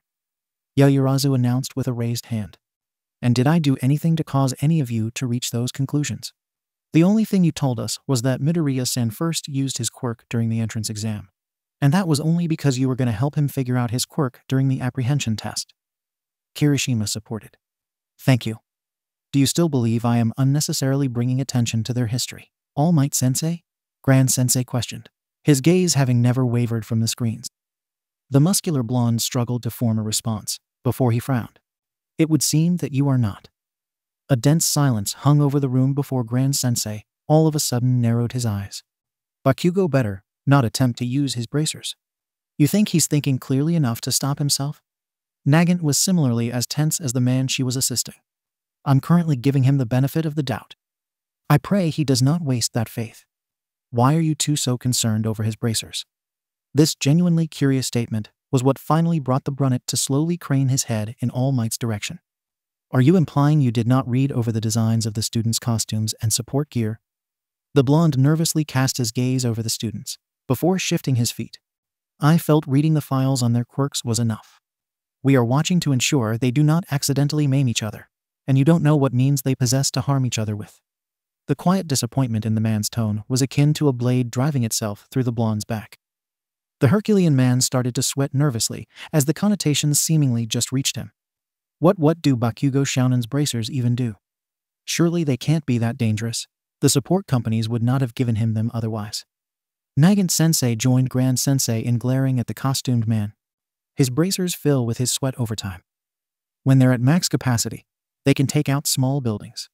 Surely, he wouldn't use those against another person. He's in a confined space with someone he's spent his entire life perceiving as a lesser species, who is currently attempting to tell him his perception is wrong. Grand Sensei warned. Surely, he wouldn't. Finally found ya, damned nerd. Kaken's growl caused Izuku to snap his head around, finding the blonde at the end of the hall he was in. The other end of the hall was much too far away for him to continue to run. Too busy running to use that quirk of yours, huh? There was a mad look in his crimson orbs. Just like that fucking race yesterday. Think you're too good to use your quirk against me? His eyes widened. I could never dream to take you on without using a quirk. Kaken. A violent twitch came from the teen as a vein pulsed in his neck. Is that right? The blonde raised one of his arms, aiming his hand straight at the verdict. You're such a stalker you probably already know this, but my quirk lets me secrete something similar to nitroglycerin. That's how I set off my explosions. Assuming those dweebs followed my design request, these gauntlets have been storing that. The blonde pulled back on the silver bar on his gauntlet, a small pin flipping out from the opening. True dread formed in Izuku's gut, as his childhood friend tucked a finger into the hole of the pin, the slightest movement enough to pull it. Bakugo. The venomous noose of Grand Sensei's voice seemingly filled the entire building. Pull that pin, and you will be suspended. The duration of which will be dependent on how grievous Midoriya-san's injuries would be. He'll be fine if he dodges. The bomber's voice was crazed, but his actions betrayed him, the eager tension in his body being ripped away in favor of a still fear. Ignoring that you have clearly already forgotten that it is against the rules to perform any attack that could result in grievous injury. Do you think Midoriya-san is in a position to dodge the attack you have in mind? Both teens felt a cold sweat trail down their faces. Forgive me, I phrased that as a question. Midoriya-san does not have the capability of dodging a large-scale explosive blast like what your gauntlets are intended to release. If you were to pull that pin, he would be hit. And based on the durability of himself and his suit, he would suffer at best third-degree burns. You have two options. Either you pull that pin, and I suspend you a day for every 1,000 yen Midoriya-san's projected medical bills would be, or you let it go right now, close your bracers, and make no further attempts to fire those gauntlets. The following silence was like a knife to their necks. Izuku watched Kaken intently. The blonde was so still, the Verdant almost wondered if he was under the same mysterious spell their teacher had placed him under during the test the previous day. Then, meticulously slowly, the crimson-eyed boy slipped his finger free from the pin and folded it back into its compartment, sliding the bar forward to keep it from accidentally popping out again. Good choice. Be aware that we did not pause the exercise. 1 minute and 17 seconds have passed. You've 12 minutes, 8 seconds left of the exercise. There was a hiss from Kaken, but it was bereft of any heat. The boy stood at the end of the hallway, a deep-set glare on his face, before he began to slowly stomp his way towards Izuku. The quirk inheritor focused on his breathing, repeating what he had practiced at home to get better with One for All. He turned the valve in his mind to 3%, reasoning that 4% probably would require too much focus to maintain constantly. Feeling the wires of thrumming power flow through his body, the freckled boy got himself into a boxing stance he had learned from videos online. Kaken was faster than him, smarter in a fight, and definitely could react faster. Being the aggressor would just leave him a smoking heap on the ground. He was used to the fire and force of the bomber's explosions, and knew the boy's fight patterns and tendencies. Being defensive would play to his strengths. He wasn't confident in his ability to win, even though he very much wanted to try, but he didn't need to win. The plan rested on Uraraka, and that brought him faith. It wasn't on his shoulders. There was no fear of him fumbling. With a sharp crack, Kaken aimed his palms behind him and rocketed himself forward. The blonde was smart. Izuku had already made him aware of his tendency to start off encounters with a right hook. Just as the Verdant tried to outthink his opponent and get ready to guard his own right side, the explosive boy's right leg flung out. The freckled teen quickly switched, the sliver of One for All's power inside of him pushing him to be just fast enough to have the leg crash against his forearms rather than his ribs. He barely had enough time to cheer in his mind before a palm was coming for his face, taking advantage of his arms being busy blocking Kaken's leg. With a squeak, he fell into a crouch, the explosion ruffling his hair. A twist of his arms, and Izuku grabbed a hold of the bomber's leg, then threw him down the hall. Thanks to the quirk inside of him, the crimson-eyed boy soared almost a dozen feet before he regained control with a few controlled explosions. The two met eyes, and Izuku saw that Kaken realized he was using his quirk. A hungry satisfaction appeared in the spheres of red, before his childhood friend lunged forward with a howl. Wow, Midoriya-san is really good at dodging. It's like he already knows half of what Bakugo-san is going to do before he does it, Ashido praised. They grew up together, didn't they? Midoriya-san probably watched him practice and stuff like that. Kaminari pointed out. That, and Midoriya-san seems to possess a talent for analysis. Grand Sensei joined. I had to broaden his view a little, but he figured out how to use his quirk nearly by himself. All Might perked up at that. Did he now? Quite. Most of what I had to do was simply correct what a previous teacher of his told him. None of the students noticed the Herculean hero flinch the slightest amount. They had not disagreed with his perception that his quirk was a self-destructive bomb. They seemingly attempted to instill into him that his quirk's harmful tendencies were simply going to happen, and he had to focus more on minimizing how much damage it dealt. Well, perhaps his teacher didn't understand what caused the problem, and tried to make the best of a bad situation. I understood the issue was that the boy needed a way to manage how much power he used, and helped him figure out a method after less than a minute of questioning. What his previous teacher seems to not understand is how to teach. The attention of the students was dragged to Nagant desperately trying to rein in the fit of laughter that stuck her while she was sipping at her drink. Due to this, they missed the symbol of peace wincing as if in physical pain and turning away shamefully from the blood-red-eyed teacher. Oh, no, Uraraka-san got to Ida-san, but she can't get to the bomb because he's too fast. Ojiro took note. A significant portion of the class switched from watching the brawl between bully and victim to the other aforementioned clash. Looks like he cleared out the room, so she has nothing to use with her quirk. Smart. Nagant praised. With Bakugo keeping Midoriya-san busy, All he needs to do is keep the bomb out of her reach, and they're set to win. A task which may prove more difficult than the villain team might think. Grand Sensei announced, to everyone's confusion. But they've got Midoriya-san and Uraraka-san right where they want them. What can they do about it? Kaminari questioned. Can anyone tell me how the participants in this exercise are positioned? The teacher instead cryptically asked. The students became even further confused as they watched the two concurrent battles where the fighters were constantly moving. Then Yaoyorozu's eyes widened. Midoriya-san's fight has moved so that they are underneath the room the bomb is in. There are 3 floors in between, but they are still directly vertical from each other. The ponytailed girl narrowed her eyes in contemplation before her head turned to the homeroom teacher. They are aware of this, yes? This was indeed coordinated by the hero team. The brunette affirmed. But there's so much in between them. What do they plan to do? Wait. The girl's eyes widened as her mind worked. Midoriya-san's uncontrolled quirk destroyed his limbs during the entrance exam. But what did it do to what he struck with that quirk? A wide grin curled onto the face of their teacher, sharp and proud. You could say it veritably blew a hole through a building. The other 2 teachers straightened their backs in realization. Grand Sensei, are you going to just let Midoriya-san break his limbs during this exercise when he can avoid it? There was a degree of rage in the blonde's voice.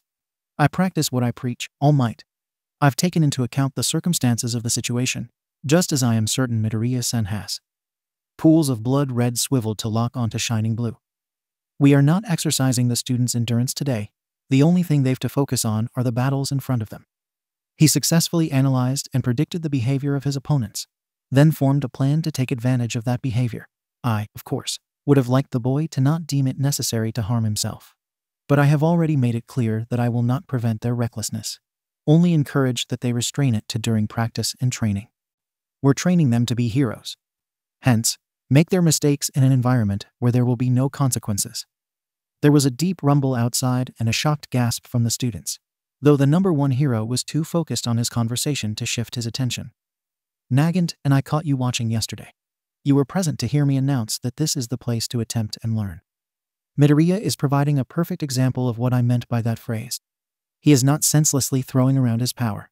He is mindfully working around his weaknesses. This plan is not going to be something he repeats in the field. But this way of thinking will be. To be needlessly self-sacrificing. To be unorthodox and through thinking. All Might watched through narrow eyes as his fellow teacher lifted his hand towards his earpiece. Case in point. The brunette pressed the button to activate the microphone. Hero team wins. Sapphire spheres widen. Impressive performance from all of you. Please return to the viewing room so that we may perform a post-exercise questionnaire. The costumed hero turned towards the cameras, seeing that there was a hole through the center of the building, and Uraraka was hugging the bomb with a relieved look on her face. Students, while those that just finished the exercise journey back here, please select one person whose performance you will analyze. On the notepads we handed you before this began, please write down one thing they did right and one thing they did wrong. I will not accept answers such as they went right when they should have went left or similar responses. You will not be presenting these to the class. Don't worry about how sophisticated your answers are. Grand Sensei, Kirishima raised his hand. Go ahead, Kirishima-san. The man turned to the redhead. If we're not presenting these, why are we writing it down? It helps your answers stick in your head. This is to help you get better at analyzing, which will be important for figuring out how to defeat villains or solve cases in the field. He gestured to the notepad in the hardening user's hands. In addition, while you won't be presenting these to the class, I'm certainly not going to stop any of you from comparing answers. The eyes of the boy widened before he exchanged excited looks with Ashido, Kaminari, and Siro. The 4 of them promptly huddled together, whispering between each other. At this, several of the other students followed the example, joining into small groups. Only Todoroki remained by himself. That offer further includes at least Lady Nagant and myself. I'll leave All Might to speak for himself. The blood-red-eyed man smiled. Without hesitation, Asui stepped up to the ex-heroine, her group of Takoyami, Shoji, Mainta, Jiro, and Yaoyorozu following. While the pink and blue-haired woman seemed uncomfortable, she did turn to face them and began discussing the exercise with them. Seeing that the first group didn't get turned away, the party of Aoyama, Hagakure, Ojiro, Koda, and Sato stepped up to their homeroom teacher. Bonjour, Grand Sensei. I chose Ida-san, as I felt many of my classmates would chose to analyze Midoriya-san. Aoyama spoke first. The brunette happily gestured for the boy to continue. I praised that he remained steadfast and dutiful, protecting the bomb as the mission called. However, I noticed that he was too dutiful, as Uraraka-san's entry into the room escaped him until she appeared to laugh at something. Good analysis. Let's take that information through 2 points of view, see what we can do with it. The teens readied their pens, eager to hear what he would say. We'll start with the easier point of view. Pretend it had been you instead of Uraraka-san that was against Ida-san. What would you have done in her shoes? I would have used my glamorous cape to hide away my spectacular sparkle, so that I may sneak behind Ida-san and reach the bomb before he caught sight of my shine. Smart plan. However, consider you yourself noticed that what drew Ida-san's attention to Uraraka-san was her laughing at something. You aren't aware of what she laughed at. What if you would have had a similar reaction? What would you have done then? The sparkling boy blinked, before turning his eyes downward in contemplation. I am not restrained like Uraraka-san with not having objects to use my quirk on.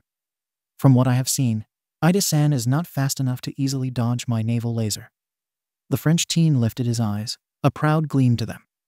I would have used my laser to push Ida-san away from the bomb whilst I came closer to it. And how would you have accomplished that? Aim between Ida-san and the bomb, then swing my laser out so that he would be forced to retreat from the bomb. Very good. The boy in shining armor pumped his fist in success. Now for the other point of view. Pretend you are instead struggling with Ida-san's issue of focusing too much and miss otherwise obvious details. How would you go about adjusting your focus? Once more, Aoyama lowered his gaze as he pondered the answer. If one of you has an answer, feel free to speak up. We're all practicing analysis and problem solving right now. Maybe patrol the bomb? Sato spoke up after a moment. Don't stand in one place, facing one direction like Ida-san did. Walk around, turn in different directions. Change your point of view and catch things that way. Great job pointing that out. The muscular boy smiled at the praise. Though, a problem can usually be solved multiple ways. Any other ideas? My martial arts instructors taught me several forms of meditation, and it has helped me with focus and noticing changes in my environment. Ojiro explained. Outside of combat, perhaps one could perform meditation. Overcome the issue so that you don't need to work around it. Fantastic.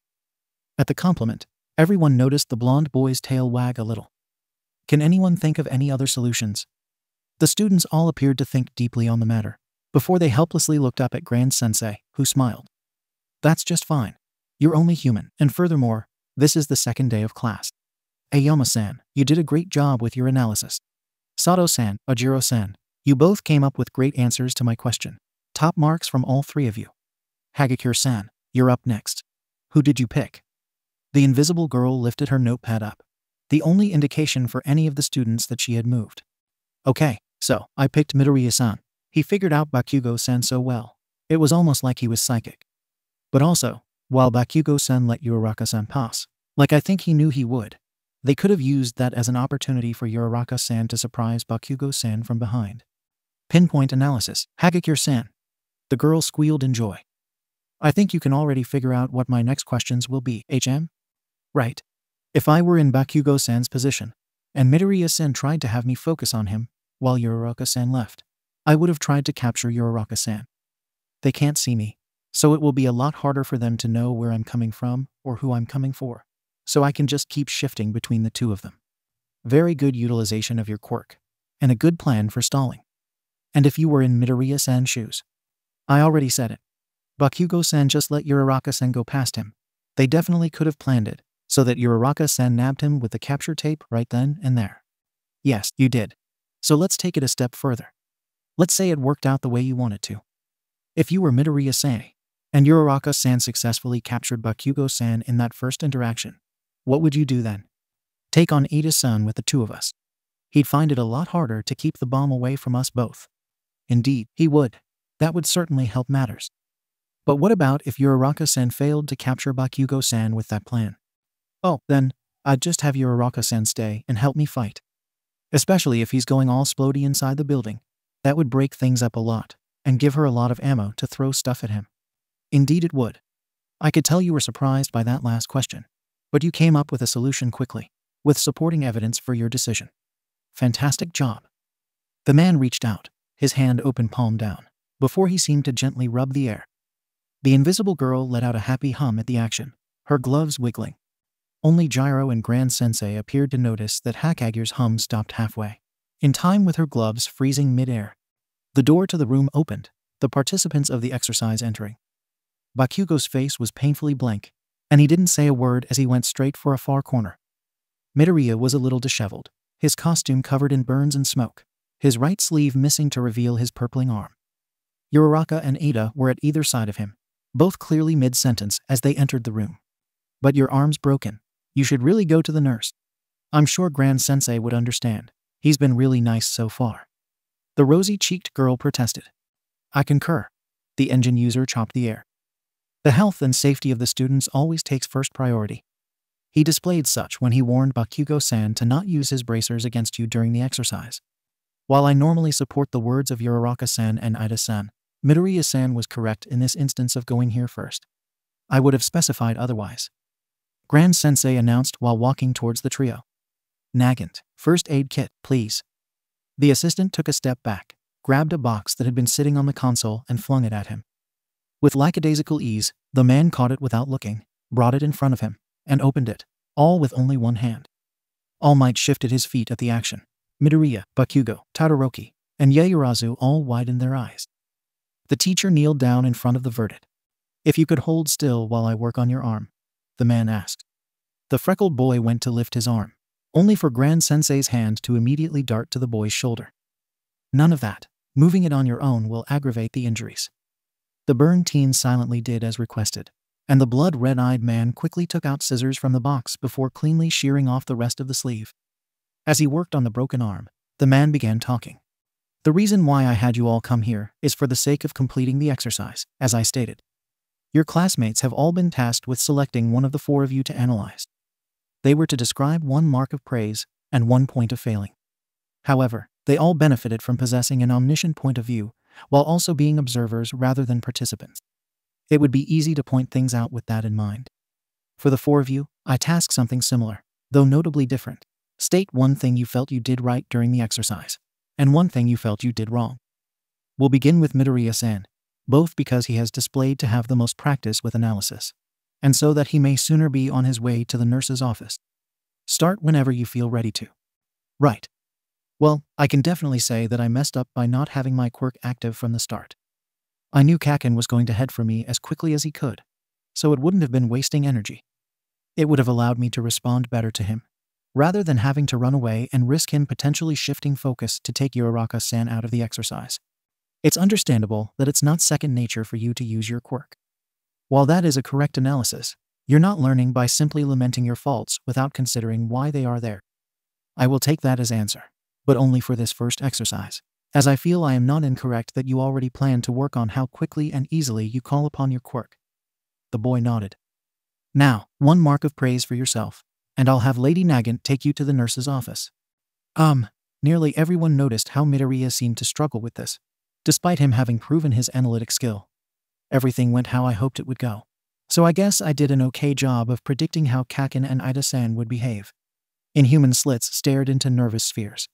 "Again, I will take that for now, but I expect future analyses to be more confident and objective." The teen shakily nodded. Grand Sensei nodded in turn and stood, whilst patting the student's left shoulder. "All right, off you go. Nagant, make sure to get a note from Recovery Girl detailing any and all restrictions for Midoriya-san to follow before returning, so that you may deliver it to me." "Got it." The duo promptly left, the assistant shutting the door behind them. "While there is the matter of client confidentiality that I will not disturb," the brunette announced as soon as the door shut. "I will let you all know when Recovery Girl permits Midoriya-san to have visitors." Several of the students nodded gratefully, most especially Ida and Uraraka. "Moving on, Uraraka-san, since you were part of his team, you can be up next for your self-analysis." "Oh, yeah." The girl's face turned relaxedly guilty as she reached up to rub at the back of her head. "I definitely messed up by not taking the exercise seriously enough and letting Ida-san's behavior get to me. But I also followed the plan and trusted that Midoriya-kun would get his part done. That's important for being a pro, right?" "Indeed, being able to both focus on doing your part and trust that your partner would get their part done is important. That is the right way to perform this exercise, and a good mentality to maintain for any real teamwork. You also recognized your mistake, understand why you made it, and know how to avoid making it again in the future. Phenomenal. The gravity girl beamed, giggling softly at the words. Ida-san, your turn. Yes, Grand Sensei. The glasses-wearing boy chopped once more. I failed to maintain spatial awareness and did not notice Uraraka-san entering the room until she announced her presence. In the future, I will endeavor to focus more on the test itself and less on adopting the behavior befitting the test in question.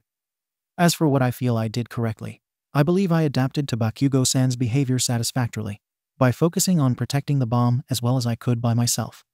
By the books, Ida-san, high marks for you. While it is important to trust your teammates, it is equally important to not be overly dependent on them. If something unexpected occurs that disturbs the mission, you have to be ready to adapt. Bakugo, care to finish us off? The blonde bomber glared at the teacher, silent for a long moment. When the man refused to back down, the teen growled. I didn't give to use his name. Grand Sensei's voice was firm. Midoriya a chance to regroup with Ru. Bakugo. The tone screamed that the warning was final. With Uraraka. The boy seemed to be less aggressive after that. With them separated, they couldn't try to double-team me. And what mistake would you say you made? Crimson snapped to blood red, burning with rage only to find an icy wall that would not melt. The teen still tried to find a way through, to get the man to realize that he didn't make mistakes, only to have the events of yesterday to flash in his mind. I didn't win the fight. He snarled. That's not something you could have done differently. What did you do that you feel you should not have done? I let Ida deal with Uraraka, rather than just blasting her when she tried to get past me. Today, that will be acceptable.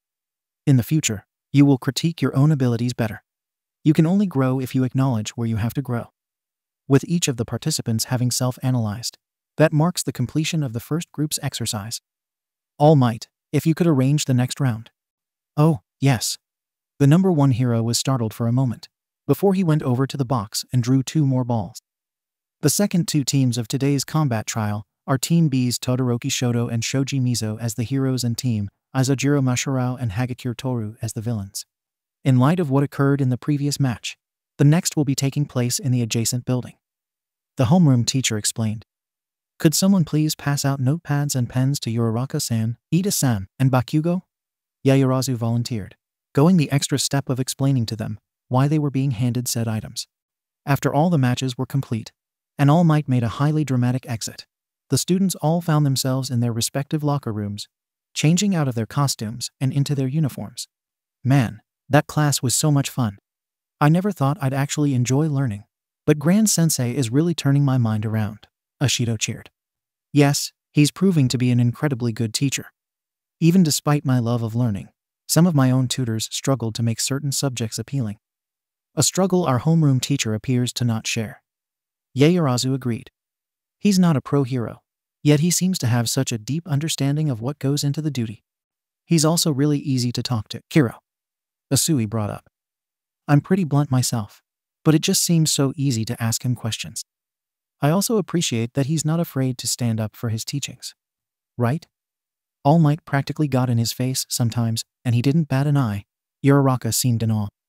I think I understand why Lady Nagant respects him so much. What about you two, huh? What do you think about Grand Sensei? The girl directed her question at the girls that had not spoken. Gyro visibly tensed up a little. Hagakure's reaction was obviously more difficult to place, but everyone could see her clothes spontaneously stop shifting. Is something wrong? No, not at all. The invisible girl immediately corrected. The opposite, actually. Her voice turned almost wistful.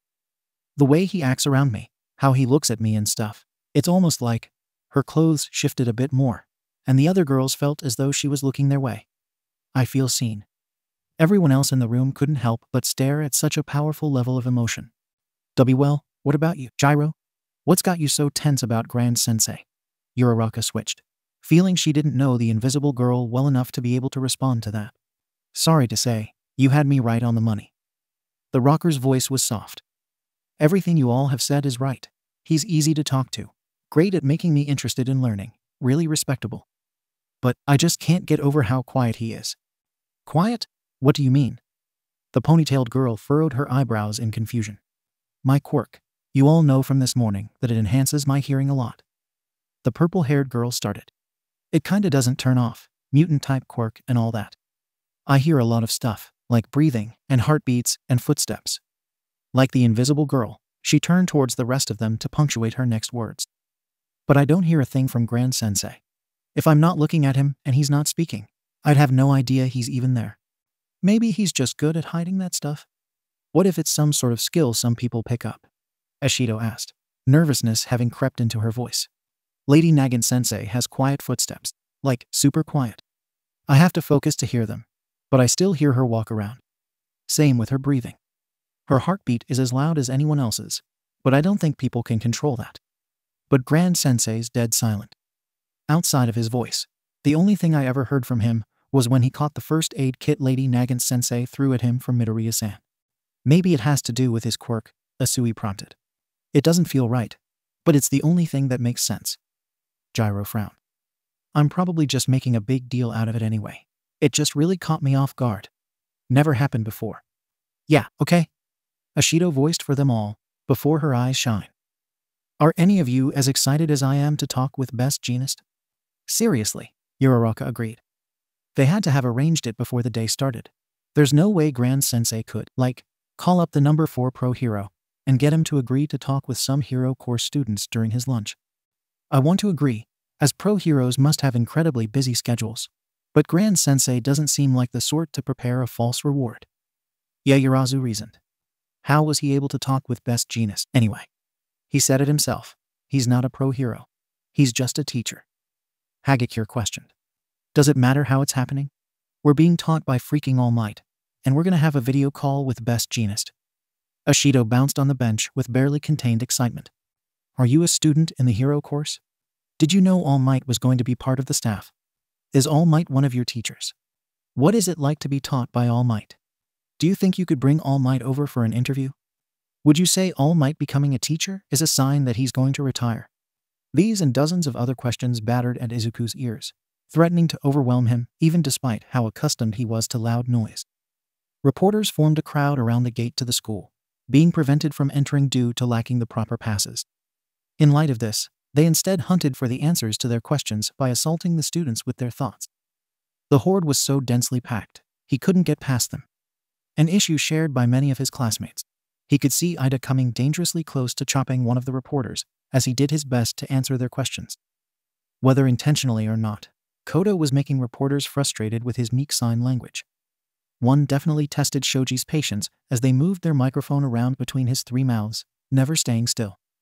Kaken's face was set in a hard glare, but his hands remained in his pockets as he snarled for the reporters to back off, to no avail.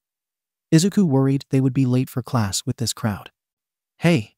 To the freckled teen's relief, Lady Nagant's irritated call was clearly heard above the constant questions. Buzz off. You want an interview with All Might? Ask him yourselves. Who is that? Is that a staff member? Wait, I recognize that hair color. That's Lady Nagant. Wasn't she imprisoned in Tartarus? Like sharks smelling blood. The crowd visibly shifted to consume the assistant teacher. When were you released from Tartarus? Why did you kill that pro hero? Why did you decide to become a teacher? Did you make a deal with Principal Nezu? Are you going to kill any more pro heroes? Are there any stipulations for your release? A waving hand caught Izuku's attention, causing him to turn and find Grand Sensei standing inside the gate, a path becoming clear now that the reporters were focused on the ex-heroine. Taking the opportunity, he, along with the other previously stuck students, rushed through the gate. Several, including himself, breathed a sigh of relief once they were through the doorway. I am sorry you had to deal with that. The teacher apologized. Please, hurry to the classroom. We'll ensure everyone makes it inside. Did you sacrifice your aid to distract those wolves for us? Takoyami asked. Yes. The man did not bother with hiding it. She did demand compensation for it, of course. Izuku glanced nervously back at the assistant, learning that, rather than answering any of their questions, the woman was simply barking insults and complaints at the horde. She's handling the matter beautifully. Get to the classroom before they realize you're all still within shouting distance. At the stark reminder, they all immediately headed to class. Thankfully, it didn't take that long before everyone was in the room, the teacher duo being the last to enter. Nagant was as visibly irritated as was expected, and she plopped herself down onto what was quickly becoming her designated stool.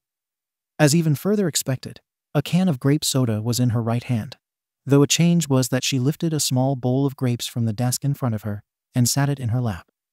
The quirk inheritor didn't seem to be the only one to notice. Wait, Grand Sensei, Kaminari raised his hand. You said we could have snacks from your drawer, right? The brunette laughed, a loud, pleasant rumble. Yes, that offer from yesterday was not exclusive. You all have free access, but no more than one item from each of you a day, please. It would be unfortunate if the drawer was empty when someone needs the extra boost.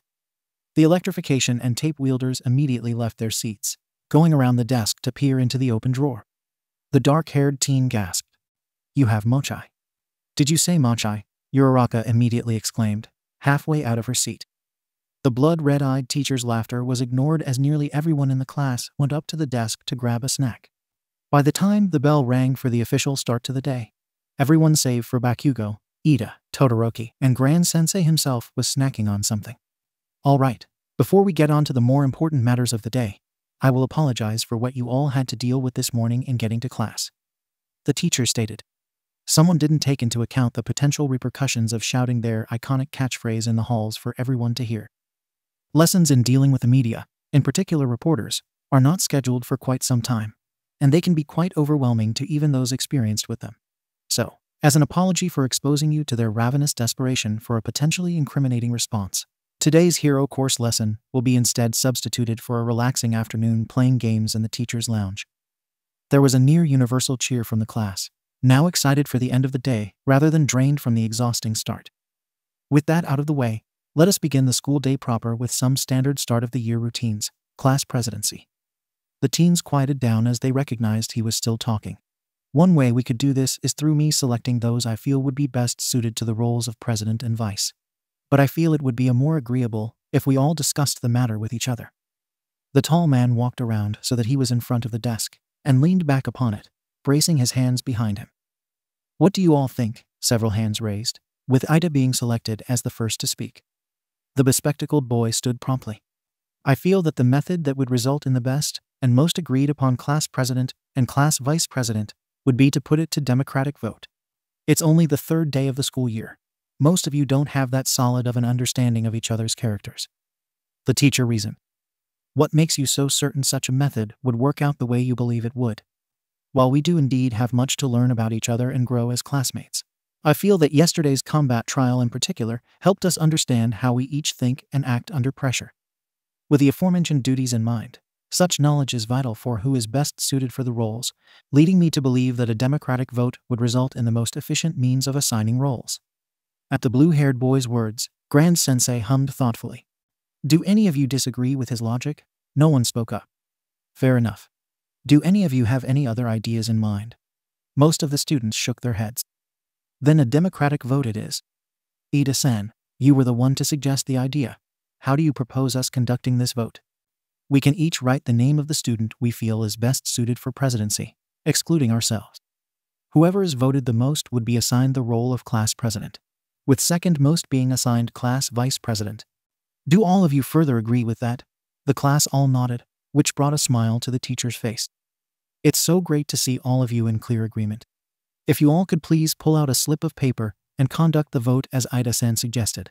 Nagant will collect the votes and count them out.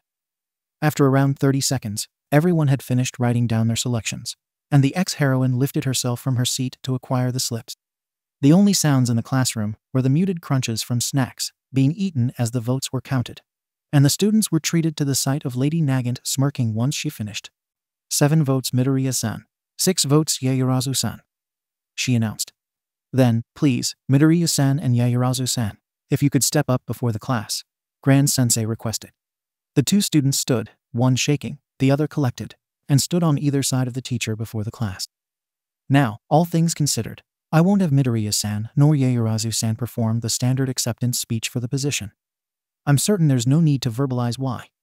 Instead, I will reiterate to those that need it. This was done via vote. A third of the class felt that, only having known him 2 days, Midoriya-san was deserving of the position of class president. If anyone disagrees, do not argue your point to me, but your classmates. The man explained. However, while we are skipping the obligatory speech, we will not be denying your new roles. Class president and vice, before we move forward with today's lessons, is there anything you believe we should take care of first? Why Yaoyorozu-san and I can discuss our roles during our B breaks. Midoriya reasoned. Indeed. I don't believe there is anything that cannot be done at a later time. The heiress corresponded. Then, please return to your seats so that we may begin with class. Starting Monday, I will have you two mark attendance, so please take the time to get yourselves more familiar with your classmates. In the same manner, I will also allow you two to assign a schedule for classroom duties, which will take into effect Monday. Ah, the freckled teen quietly screamed as he sat down. I feel like I'm gonna combust. It is quite all right to feel nervous, Midoriya-san. The ponytailed girl soothed as she sat across from him, her tray stacked high enough to feed an entire family. He squeaked at her presence. I've dealt with the responsibilities of class president before. They are not as demanding as you would be led to believe. Indeed, Ida boomed from the verdict's right as he, too, sat down. The quirk inheritor once more squeaked. Apply simple organizational skills, and you will find it is no more difficult than math. But everyone WW will be relying on me, Izuku trembled. Don't worry about that.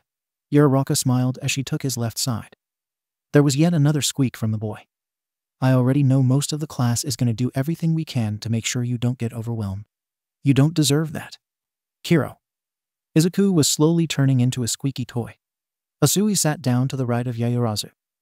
You really need to have more confidence in yourself, Midoriya-chan.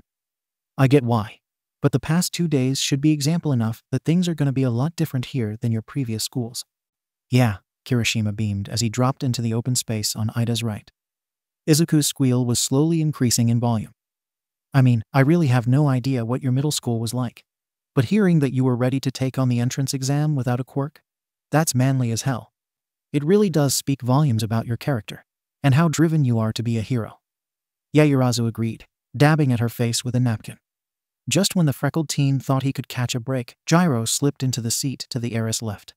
I saw you at the entrance exam, now that I look back on it. You looked like you were barely keeping yourself from passing out, but you still went and did it. It honestly kinda inspired me, since I was also really nervous. While something warm did manifest in his chest at those words, he couldn't help but automatically retort. BB, but there's no way I inspired you. I'm just a useless Deku, and why you're so cool. Most everyone at the table turned concerned at those words. I had hoped I misheard during the quirk apprehension test, Yaoyorozu hummed. But you are not a Deku, Midoriya-san.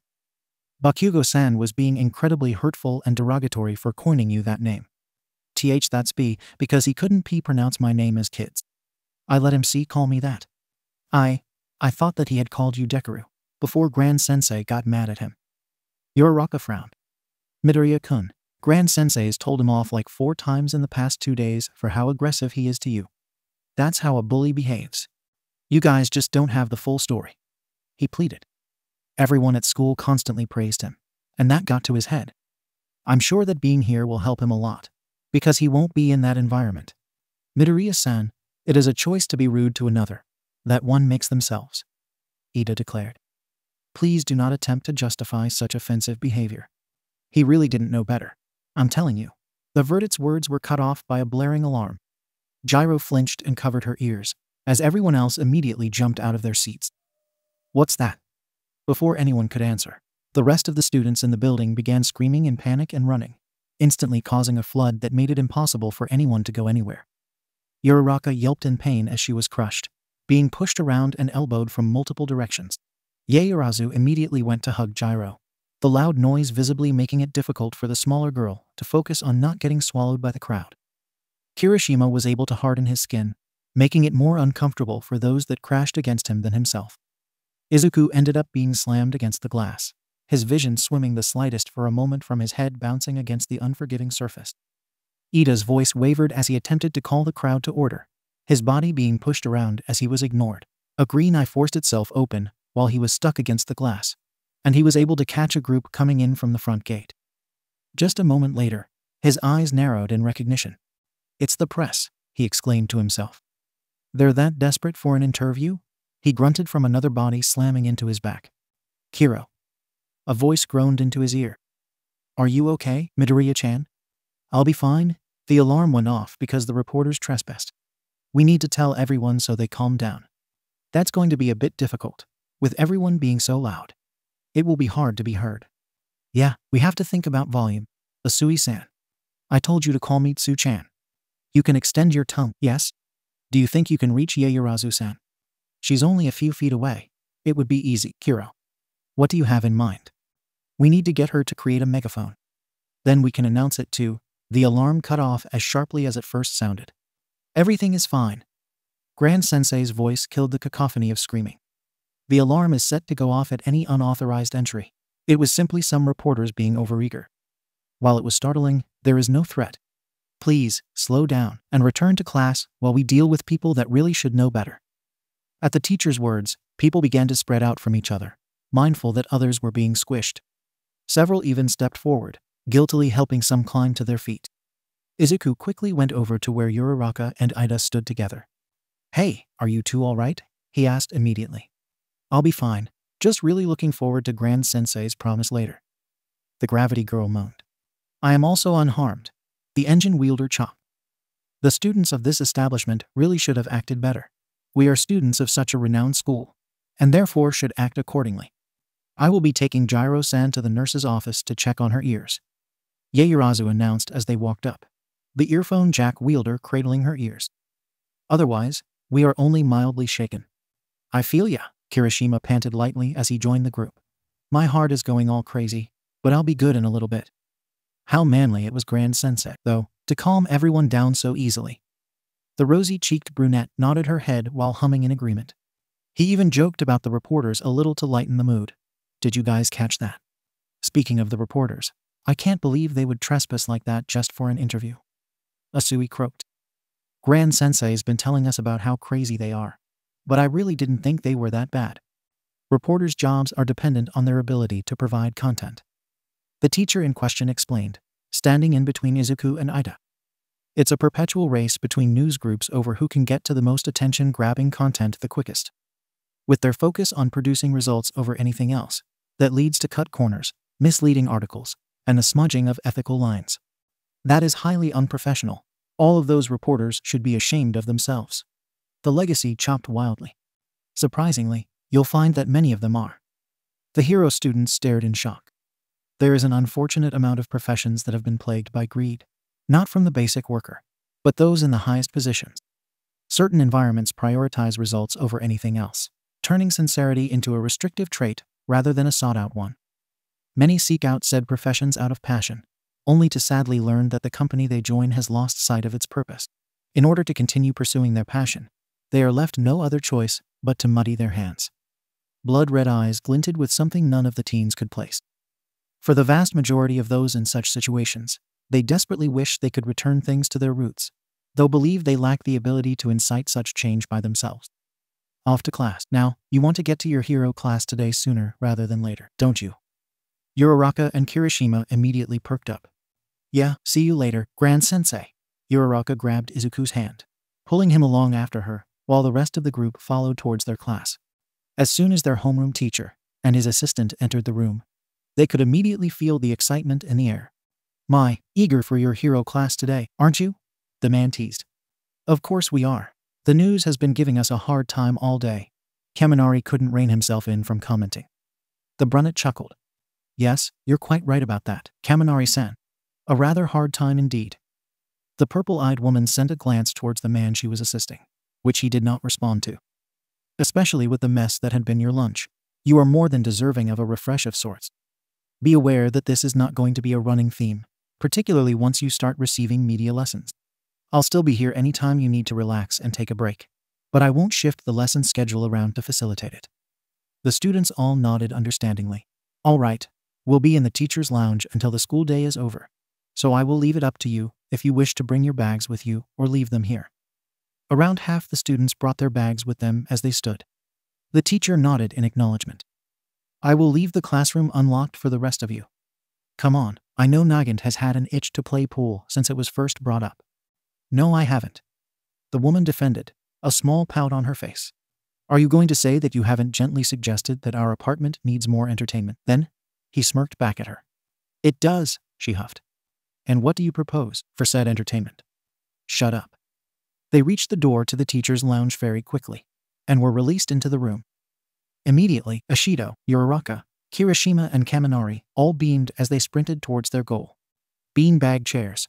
The four of them screamed as they all jumped onto the seats. There's a dartboard here, Ciro grinned, sharing a glance with Ojiro. Gyro's gaze floated over to the guitar, sitting next to an amp in the corner, and remained upon it. The black fridge on the right is my addition. It's filled with treats and drinks. The homeroom teacher prompted. Nagant sauntered over to the far right corner, where the billiards table sat, cue sticks hanging off the nearby wall and pool chalk sitting upon a shelf next to those. Bakugo was the first to join the sniper, Yaoyorozu right after. While the explosive boy aggressively swiped a stick from its rack, he was far more careful and meticulous with rubbing chalk over the tip. An action the ex-heroine seemed approving of. Is anyone interested in playing Smash Bros with me? Asui asked, holding up a Switch controller. I call Pichu, Kaminari declared as he scrambled off the beanbag. You shall all grow dim before my shine, Aoyama sang as he pranced over. Is the All Might DLC on it? Midoriya questioned. There was a gentle crash, those unfamiliar with the sound turning to see it was nothing more than Bakugo breaking in pool. Lady Nagant was leaning on her cue confidently. Yaoyorozu was patiently waiting with her hands behind her back, and Tokoyami had his arms crossed over his chest as he leaned against the wall next to the sticks. The teacher of the class sat himself at his desk and began working at his computer, a cup of apple juice next to him. Ida, Shoji, and Todoroki all sat in chairs around those using the Switch, content to simply watch the others play. The group felt most comfortable playing 4-player, with Yoraka, Sato, and Hagakure waiting for their turns. Ashido and Kirishima bounced around, stating that they were simply waiting for whatever game would be available first. Mainta was by Ciro and Ojiro, the three of them playing darts. Kota quietly went up to his teacher, signing if it was all right for him to do some of his homework. The man smiled and signed back that there was more than enough room at the desk for the boy to sit next to him and ask for help if he desired. The rocky-headed boy smiled and pulled up a chair. The evening continued like so, Gyro ending up finding her way to the guitar and playing to herself at a low volume. The group at the Switch gradually turned more excited, Ida and Shoji agreeing to be officiators that kept the peace. Todoroki kept silent, only the teacher able to tell how lost the boy was behind his stoic visage. The trio at darts fell into a quiet conversation, the tailed boy growing red-faced on occasion, but making no move to leave. Nagant, as she had claimed, was cleanly sweeping through every game she played, achieving victory her first turn with very few exception. Yaoyorozu and Bakugo challenged her the most, the former with an eager awe at Nagant's skill, and the latter with an unflinching drive to beat the assistant. Grand Sensei, you mentioned this morning that yourself and Lady Nagant Sensei agreed upon a contract wherein she willingly sacrificed herself to those wolves known as reporters. What did you sacrifice in turn? The bird-headed boy of the class wondered. The pink and blue-haired woman immediately grew a wolfish grin as she prowled towards where the cues hung on the wall and took another. Thank you, Tokoyami-san. You just reminded me of that. Come on, bastard. Time to show that you're not as flawless as you make yourself out to be, she announced while tossing the cue the Brunnet's way. He caught the stick and stood with an accepting look on his face. As she has indirectly stated, I promised Lady Nagant that I would play her in a game of pool should she willingly distract the press. Would you like to break, or should I? He asked, as Yaoyorozu set up the game, an excited glint in her eyes. You know, the sniper drawled, I'm kind of getting tired of breaking so much. I think I'll let you have a head start. You'll need it, after all. If that's what you'd like, I shall oblige. Blood red passed over the table, phantom images going through his eyes. Would you prefer solids or stripes? At the question, the undefeated champion of the game raised an eyebrow. I'd feel real concerned if you need me to explain that's not how this game works. Humor me, he requested as he palmed the cue ball, tossing it in the air casually. She shrugged, uncaring. All right, fine. I'll say striped, then. Don't know what you plan to do with that? With a pleased smile, the man gently placed the white ball down on the table, off to the side, before getting into position. 8 ball, right far corner pocket, he announced without warning. What? The assistant startled. Unlike Nagant, or any of the other experienced players throughout the evening, Grand Sensei did not test his aim first. As soon as he pulled the stick back the first time, he snapped it forward, sending the cue ball into the triangle. With the conversation having captured the attention of everyone else in the room, the ex-heroine and heroes in training all watched as the balls bounced around the table, a high enough velocity that they threatened to bounce off the felt entirely. Just as with Nagant's and Yaoyorozu's breaks, those balls started to bounce into the holes. However, what those previously mentioned began to notice was that there was a pattern. The ponytailed girl's eyes widened in shock, while the ex-convict started to slowly step up to the table in growing horror and bafflement. The homeroom teacher, in turn, stepped away, calmly picking up his cup and sipping at it with a knowing look directed towards the purple-eyed woman. As the spheres bounced around, the skilled players were able to take stock, putting together that the only balls that were potted were solid in color. The heiress and sniper further were appalled that they were potted in order. The two of them joined each other in watching as the 5, 6, and 7 balls all rolled into the various holes. By the time the stripes all lost their momentum, the 8 gently swooped into the right side, far corner pocket. The previously undefeated queen stared in disbelief at the table, her gaze darting at all 7 of the striped balls that remained sitting atop the table, and the 8 solidly colored balls that sat inside of the nets below the holes. "What the fuck?" the woman screamed. The engine of the bus was ever so faintly heard past the casual conversation inside. The students were all comfortably seated, Grand Sensei quietly watching the automatically turning wheel and self-adjusting pedals like he was mentally dismantling the mechanisms. Lady Nagant was staring emptily towards the roof of the vehicle, still lost in shock from the teacher's display the previous afternoon. There was a passive excitement in the air. The teens, all refreshed from the games and eager for the rescue training they were about to take part in. "Midoriya-chan, I think you've picked it up by now, but just to make it clear, I like to speak my mind," Asui clarified. The boy looked over to the frog girl in curiosity. "Your quirk is a lot like All Might's." The pink and blue-haired woman twitched in her seat. Grand Sensei did not react in the slightest. "Why you, that's, how do?" The freckled class president visibly mentally crashed. "Hold on, Su-chan." Kirishima tilted his head. "All Might can use the full power of his quirk without hurting himself. Mido Bro can only use a little bit of it." "Yeah, and the level of power is completely different," Zero brought up. "Midoriya-san's used his full power during the combat trial, and it blew a hole through 4 floors. You think All Might's full power is that low?" "I wasn't trying to imply that they had the same power, Kiro," the verdette defended. "2 people having the same quirk is impossible." None of the students noticed the freckled boy flinch. "I was thinking that maybe he could use that as inspiration for how he fights." "It's greatly appreciated that you want to help your fellow classmates, Su-chan," the homeroom teacher started. "However, you'll actually find that taking inspiration from All Might's fighting style would be a detriment." Bakugo immediately scoffed.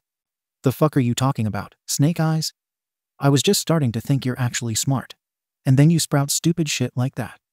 "All Might has won every fight that the public is aware of, yes," the teacher explained. "However, this is not due to combative skill, but controlled application of power. He hits harder than anyone he encounters, and moves faster than anyone he encounters. Each and every fight begins and ends with a single decisive blow, which instantly renders his opponent incapable of continuing. He's never needed to be an intelligent combatant, as his power is so ridiculously overwhelming." "Are you saying that, in a situation where All Might were to hypothetically fight someone his physical match, he would likely lose?" Yaoyorozu questioned. "What I've personally put together of his fighting style is that all of his attacks are some variation of punch, with the occasional grapple. His ranged attacks are nothing more than the wind produced from his punches, that upon meeting him in person, I am certain he discovered more on accident than intentionally. Everything revolves around his strength, with very minor nuanced application of it beyond, ensuring that he doesn't kill with his strikes. In a situation he could not win with might alone, he would struggle greatly. That's all hypothetical, though." Bakugo rolled his eyes. "No one's strong enough to win a fight against All Might, and no one ever will be. Precise control and polished skill dramatically empowers any level of strength." Grand Sensei elaborated. "High stamina is further heightened by learning how to expend less energy. Great durability is made greater by mastering the art of dodging. Immense power is more potent if applied to an enemy's weak spot. There is no excuse to be lacking in skill. But we are beginning to stray from the original subject. The reason I say All Might is not good as inspiration in quirk utilization is due to him not being creative with his use. Replicating his fighting style will yield the same results. It will lead to you being predictable and easily countered." "Grand Sensei, you seem like you have a problem with All Might," Uraraka voiced. "I believe he could very much be smarter. I also fundamentally take issue with being over-reliant on any one thing, most especially power. Forgive me if I've painted the image of disliking him." Blood-red eyes swiveled towards the gravity girl. "I have critiqued the man in front of you all too much, while complimenting him too little. There is no need to explain why he is the #1 hero of Japan. But I will still say that I highly approve of his sincerity with saving and inspiring others. He is a guardian above all else, as befitting his role. Nearly any civilian is instantly comforted by his presence, just as nearly any villain instantly loses confidence in their success. Regardless of how lacking he is as a teacher, and how deeply I disapprove of his modus operandi, it cannot be argued that his values and reputation are exactly as they should be. The vehicle stopped moving. And, with some perfect timing, if I say so myself, we are now at where we will be conducting your rescue training. If you'll please leave the bus, so that we may meet up with one of your other instructors for today's exercises. With anticipatory curiosity, Yaoyorozu and Midoriya kept the other students from exiting in too much of a rush. The group standing outside the bus, and looking to the large domed building, they were to spend the rest of the class day inside. At the front doors of said building, a figure stood, their visage familiar to a few of the students. "Is that 13? Uraraka squealed, Midoriya just shy of being as sparkly-eyed as she was next to her.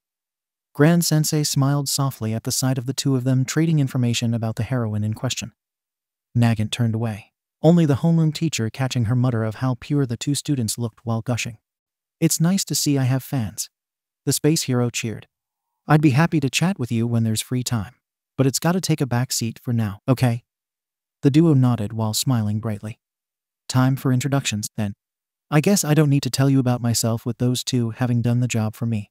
So I'll lead with my prized training studio, the Unforeseen Simulation Joint, or UST for short." The space-suited heroine led the group inside, the other two teachers coming up to stand next to her. "I do believe we were supposed to have a little more company, weren't we?" The brunette hummed, so that only the other adults could hear him. The white-clad woman waved it off, blood red and purple, catching that the hand used only had 3 fingers out. "A surprise for later, let's say." At the response, a sigh escaped the tall man. "You'd think someone so experienced would be better with their time management." "You'd think, yeah." The owner of the building returned the sigh. She then shifted around, the other two following so that the staff members were facing the students. 13 stepped forward and spread her arms out flauntingly. "Welcome to my UST, students. This is one of my accomplishments I am most proud of. A training center that can simulate nearly any rescue environment you could potentially be involved in. Nothing can really prepare you for the real thing, but I dare say this comes impressively close. We've got dedicated zones to help you get practice in situations you're most likely to be involved in, from collapsing buildings in the ruin zone to sinking ships in the flood zone, cityscapes, forested areas, blazing fires and pouring rain. I've tried to cover as many corners as I could with this place." Her bubbly pride was evident in her tone. With the major introduction out of the way, she let her arms flop to her sides. "Before we get on with the training, though, I've got one thing to tell you all. Or maybe 2, actually 3. Wait, there's 4, possibly 5. We'll be talking about a lot of things today. But we have to start this lesson off with my quirk." The woman started as she lifted a hand, gesturing to the silver caps on the fingertips of her suit.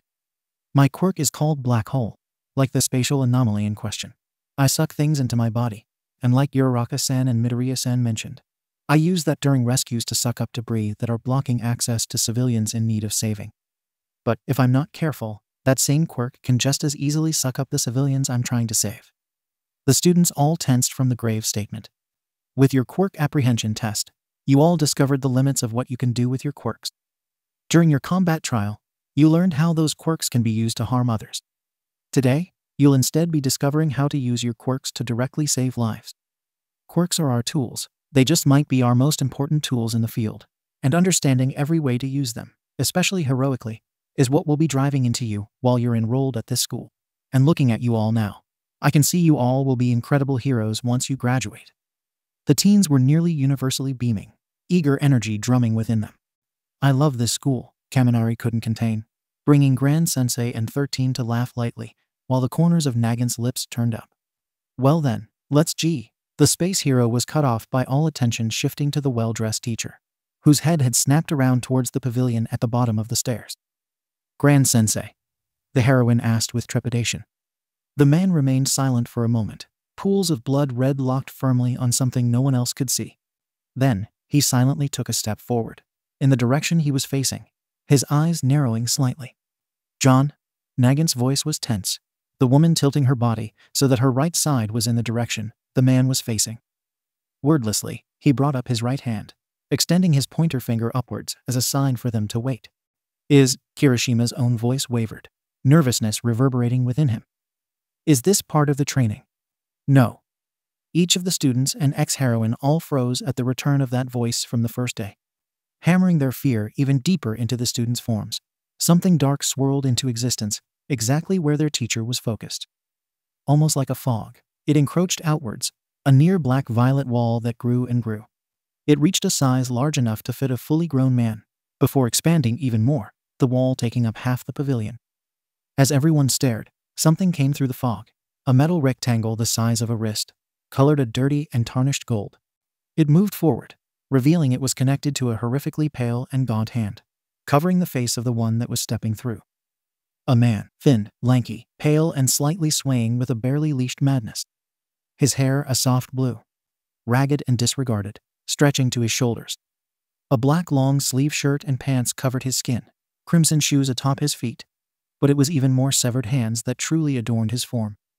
All over his arms, some upon his chest wherever they would stay. Psychotic maroon peered through the gaps between the fingers upon his face. I warned that damn principal to at least reschedule this trip, Grand Sensei growled. But of course, he was the one with the hyper-intelligence quirk, and therefore knew better. While the man covered in hands stood, hunched over with his arms hanging limply, more bodies left the fog. Nearly all of them were in casual clothes, flaunting quirks of all types, menacing looks upon their faces. But what caught the attention of both the students and staff was the hulking mass of black muscle, taller than the homeroom teacher, and possibly even All Might, that stomped up to the side of the hand-covered man. It wore only a pair of beige shorts, with white skull-shaped knee pads. Furious red tears were upon its arms, like its skin was not suited to containing what was inside. Its face was the most frightening aspect, the beak of a bird slightly slacked open to hint at sharp, pointed teeth. Above the beak was only brain matter, without hair, flesh, muscle, or bone. Its eyes, unfocused and seemingly unseeing, were penetrating out from the pink mass in a desecration of the human form. 13. Guard the students. Nagant, backline support, were the orders given by the blood-red-eyed man as he slunk forward another step. Wait, the space hero called after a moment, having instinctively moved as per the man's instructions before thinking. You're a civilian, too. Shut up and listen to him. The sniper snapped as she extended her rifle, peering through the scope. Grand Sensei, you explained you don't possess a hero license, Ida yelled. It would only prove restricting. The man commented as he began rolling up his left sleeve. But, goddammit, all of you shut up. The pink and blue-haired woman cut off. If John's stepping up, don't tell him to pull away. You're all being so noisy. The hand-wearing villain's voice was scratchy, almost whining. Annoyance as most prominent in his tone. But you're not giving me the quest dialogue I want. I thought All Might was supposed to be here. As he spoke, the fog coalesced into a much smaller shape, yellow eyes revealing themselves while also showcasing a silver brace just below. The schedule we procured yesterday stated as such. The fog being's voice was much deeper, a sophisticated tone to his speech. Blood red and purple eyes narrowed dangerously at the comment. In annoyance, the hand villain reached up to scratch at his neck. Useless fucking NPCs. Bosses aren't supposed to be chance-based. The man tilted his head as he continued to scratch. I wonder if he'll come if we kill a few of these kids. At the clear intention to follow through on his threat, the students expected to feel that same thorough cold they experienced on the first day from their teacher. Instead, it was heat they felt, itching upon their skin, drying their mouths and burning at their eyes. The almost painful pricking sensation that pressed upon them ramped up their heart rates and shortened their breathing. Only, they found, that turned it more difficult to breathe. Trading glances, they realized it was not a phantom sensation born out of fear from the danger, but an actual oppressive heat that bit at the very oxygen in the air. Midoriya was the first to truly understand, catching Nagant tilt her head towards the still walking civilian. Is this Grand Sensei's quirk? He muttered. Please tell me you're done with the whole genteel teacher act. There was a light pant to the sniper's voice. I'm still a teacher. The man corrected as he began working at his right sleeve, having reached the stairs and beginning to stalk down them. Now is simply not the time to be gentle. Seeing the man quietly approach, over a dozen villains smirked viciously and took aim with their various quirks, firing without hesitation. Just as 13 and the students were about to shout in terror, everyone in the building witnessed the projectiles fired at the man simply disappear once they were within a few meters of him. There was no sound to the act, nor visual indication of what occurred. The items seemed to cease to exist. It took several seconds before the villains were able to collect themselves enough to stop firing, confusion rippling through the horde of thugs. The teacher was halfway down the stairs, had finished with his sleeves, and now was continuing to move forward with his arms at his sides. Pools of spilled blood bore down on all that was below him. Flinching, one villain howled as he dug his fingers into the ground, pulling up a massive chunk of concrete as large as a small car before hurling it at the brunette. In the same manner as the needles, strands of hair, bullets, and other projectiles, all witnessed, as if in slow motion, the boulder being erased as soon as it was within the suited man's vicinity. Grand Sensei's face was unshifting as he reached the final step, the crowd of villains all recoiling back as he continued to walk up to them. Screaming madly, a man made of metal charged at the teacher. To their collective relief, the man did not disintegrate like everything else had been. That relief was short-lived, as the teacher gracefully leaned out of the way of the heavy left hook, swept the man's feet out from under him with his right leg, and brought that foot around to stomp the metal man's neck into the ground. The concrete cratered, but what was focused on more was the sound of metal denting. The thug's body turned limp as his skin melted back to flesh. Wordlessly, the brunette lifted his foot from the villain's throat and continued in his path. The rest of the villains further flinched back, much more uncomfortable with the prospect of fighting this previously thought to be normal man. He's only one guy, overwhelm him. The scratchy voice of the hand villain grated the ears of those that heard it. But the underlings listened to the orders nonetheless. A group of 5 all rushed at the man. The sound of a gunshot pounded through the air, and the second from the right was sent flying back, crashing upon the ground unconsciously. The one in the center received the teacher's right shoe in his face, Grand Sensei having leaned back to perform the action, allowing him to easily slip out of the path of the attack from the woman second from the left.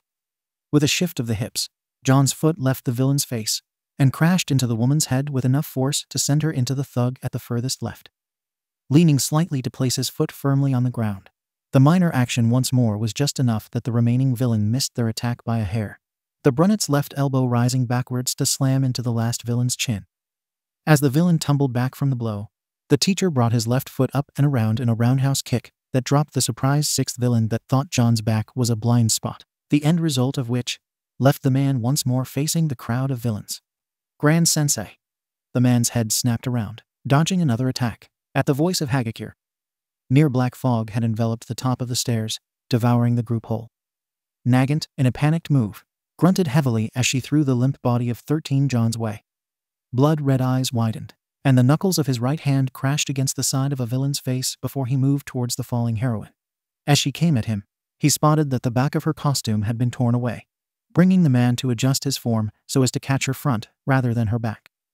Projectiles that had attempted to take advantage of distraction disintegrated, as other thugs came close only for further minimal movements to leave them as groaning bodies on the ground. 13, are you conscious? He demanded.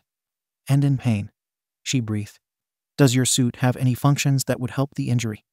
No, it just looks cool. Then it doesn't disturb your quirk use.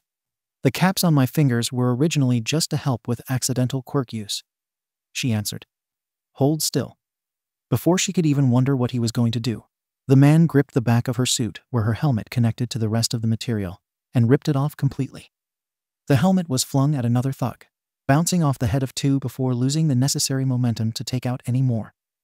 From there, John brought a hand around to her collarbone, the other to the collar of her suit, and pulled the 2 away from each other. The woman was relieved of her suit, leaving her in a short-sleeved black recreation of an astronaut's undersuit. Without the costume in the way, the teacher was able to see that the woman's back was pulled apart, though not grievously enough to indicate permanent injury. I don't have the means for first aid.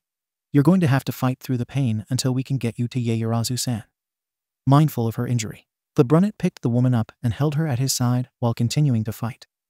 To the red-eyed man's concern, while he heard gunshots, he did not see any more bodies in the pavilion drop in time with the sounds.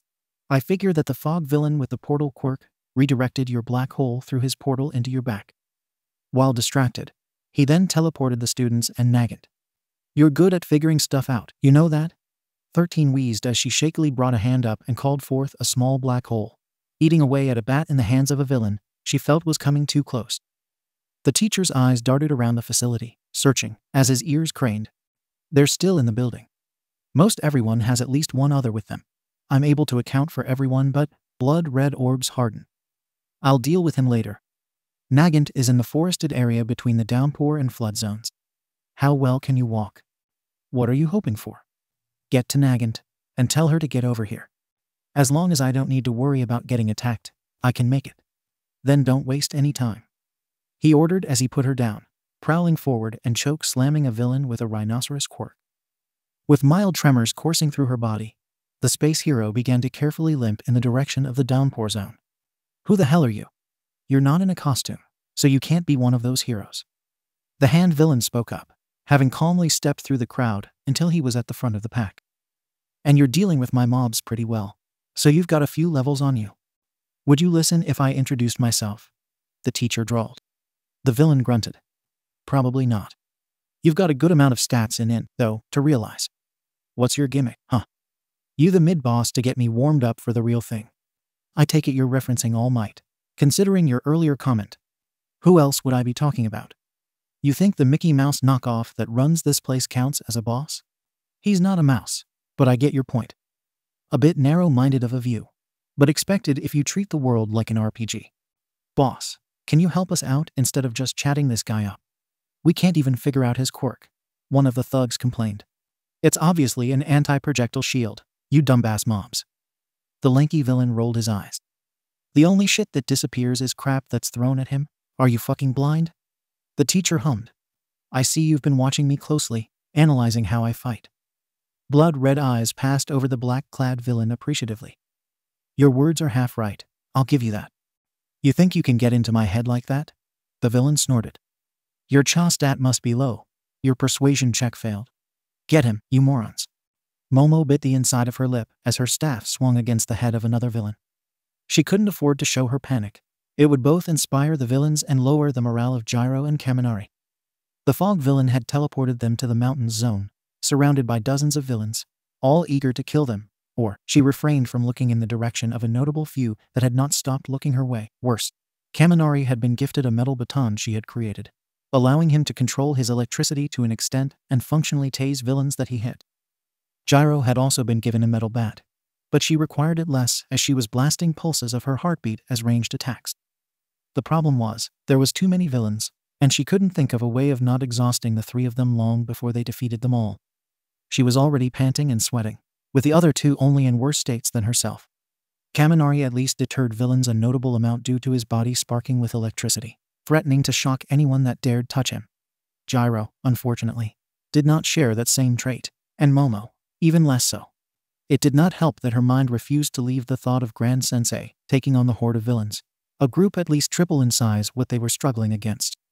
He clearly displayed that he possessed no concern for projectiles, and his skill was as impressive in combat as it was upon the billiards table. But one could only do so much against over 100 enemies. Nagant was able to snipe 4 or 5 before her attention had been redirected towards the fog villain. But that number was small in comparison to what still laid before their teacher. It didn't help that the capabilities of the hand villain, and even worse, that beaked monster, were completely unknown. The two put off the air of being the true threats out of everyone there, which left the girl deeply concerned. Kaminari having already confirmed that they couldn't contact the outside, there was no help coming to save them. As though her thoughts predicted the future, someone came up from behind the blonde boy. Gyro and Momo both immediately widened their eyes in horror. The boy's body immediately sparked and crackled, the electricity doing nothing other than flowing between the two bodies. The villain chuckled darkly as he held a pistol up to the side of the teen's head. Sorry, you're not the only one here with an electricity quirk. Drop your weapons, girls, or this one gets a bullet through the skull. Kirishima screamed as he continued to barrel through villains, trying to keep the adrenaline rush as long as he could so that his terror wouldn't make him freeze again. It helped a lot that Bakugo kept exploding things behind him. As soon as they opened their eyes in the ruins zone, the blonde had barked at him to stop staring like a moron and beat villain ass, which made him recall what Mido Bro mentioned about how the bomber had just grown up in a bad environment. Though, it also helped seeing Bakugo play against Lady Nagant in pool. Sure, the boy got frustrated, but he seemed to be understanding of why he lost, and just became determined to beat an expert sniper at her own game. He still would have really liked Bakugo to not use his explosions in the zone, all about buildings that were on the verge of collapse. That would be really nice. The building they were inside of shook again, as the crimson-eyed boy set off another particularly large explosion. and it made the hardening user have another micro-panic attack. Hey, I get the circumstances, but could you turn it down a little? We don't want the building collapsing with us inside. Fuck off, I know what I'm doing. The building keeps shaking when you use your bigger explosions. And that's all it's gonna do. Shitty hair. I'm not fucking stupid. I've been watching the support beams. If either of us is gonna bring this building down, it's gonna be you. Since you've nearly taken out one of the main support beams 3 fucking times. Wait, you can tell which are the main support beams. Of course I can tell, you dumbass piece of shit. Any hero should know basic information like that. Out of nowhere, someone tackled Kirishima from the side, sending both him and his attacker out the window. Thankfully, it was only a 3-story drop, so he knew he would be just fine. Shitty hair, Bakugo screamed as he boomed out the window, angling his hands upwards and firing himself at Kirishima and his attacker. The bomber shot into the duo, turning the 3 of them into a spinning, dizzying mess. The hardening user felt the first pair of arms get ripped off from him, before a pair of legs crossed around his abdomen. Even more deafening explosions, a jolt that made his neck ache a little, and he felt ground greet his feet a little roughly, but nowhere close to enough that he'd be concerned. Once his vision stopped swimming, he saw Bakugo standing in front of him, steaming mad. Are you saying you have no spatial awareness? Huh, you dipshit. You knew he was there? The motherfucker couldn't even keep his eyes closed. Of course I knew he wasn't unconscious. Oh, damn, thanks bro. That was super manly of you. But a 3-story drop is nothing for my quirk. Oh, of course I fucking knew that. Shitty hair. You think I was trying to save you? I wanted to make sure you were close by so I could use you as a meat shield. You got that? You really are a mini-boss, huh? The hand villain exclaimed as more and more thugs were forced in the teacher's direction, only to each fail to even touch the man. It's not like I have to worry about stamina, so I guess I'll sick my Namu on you as a warm-up for All Might. That beaked mutant that's been unmoving since you came here, I take it? The very same. You appear to be here under the serious intention to defeat him, then. He's specifically made to kill All Might. He's a match in every way, with some extra skills that give him the advantage. Blood-red pools swirled with something unknown as they drifted to the hulking monster. Is that right? The man almost whispered. I got help from my sensei. He knows for sure that it can kill him. And this collection of men you have, they all are aware of this Namu's capabilities, came the question. How do you think I got so many to join in for this? We got a lot of people that know what they're talking about to advertise that we got a 100% certain All Might killing weapon. I see. The Brunet almost sounded distracted, clearly deep in thought. What a perfect opportunity, then. The blue-haired villain raised an eyebrow. A perfect opportunity for what? Establishment. Oh, you're trying to make a name for yourself, huh? Trying to rise above your status as an NPC? Sorry, once an NPC, always an NPC. The blue-haired villain smirked. Namu, kill him. The monster turned to a blur with a ferocious howl, moving so fast. The teacher had only managed to turn his head halfway towards the beast by the time it was upon him.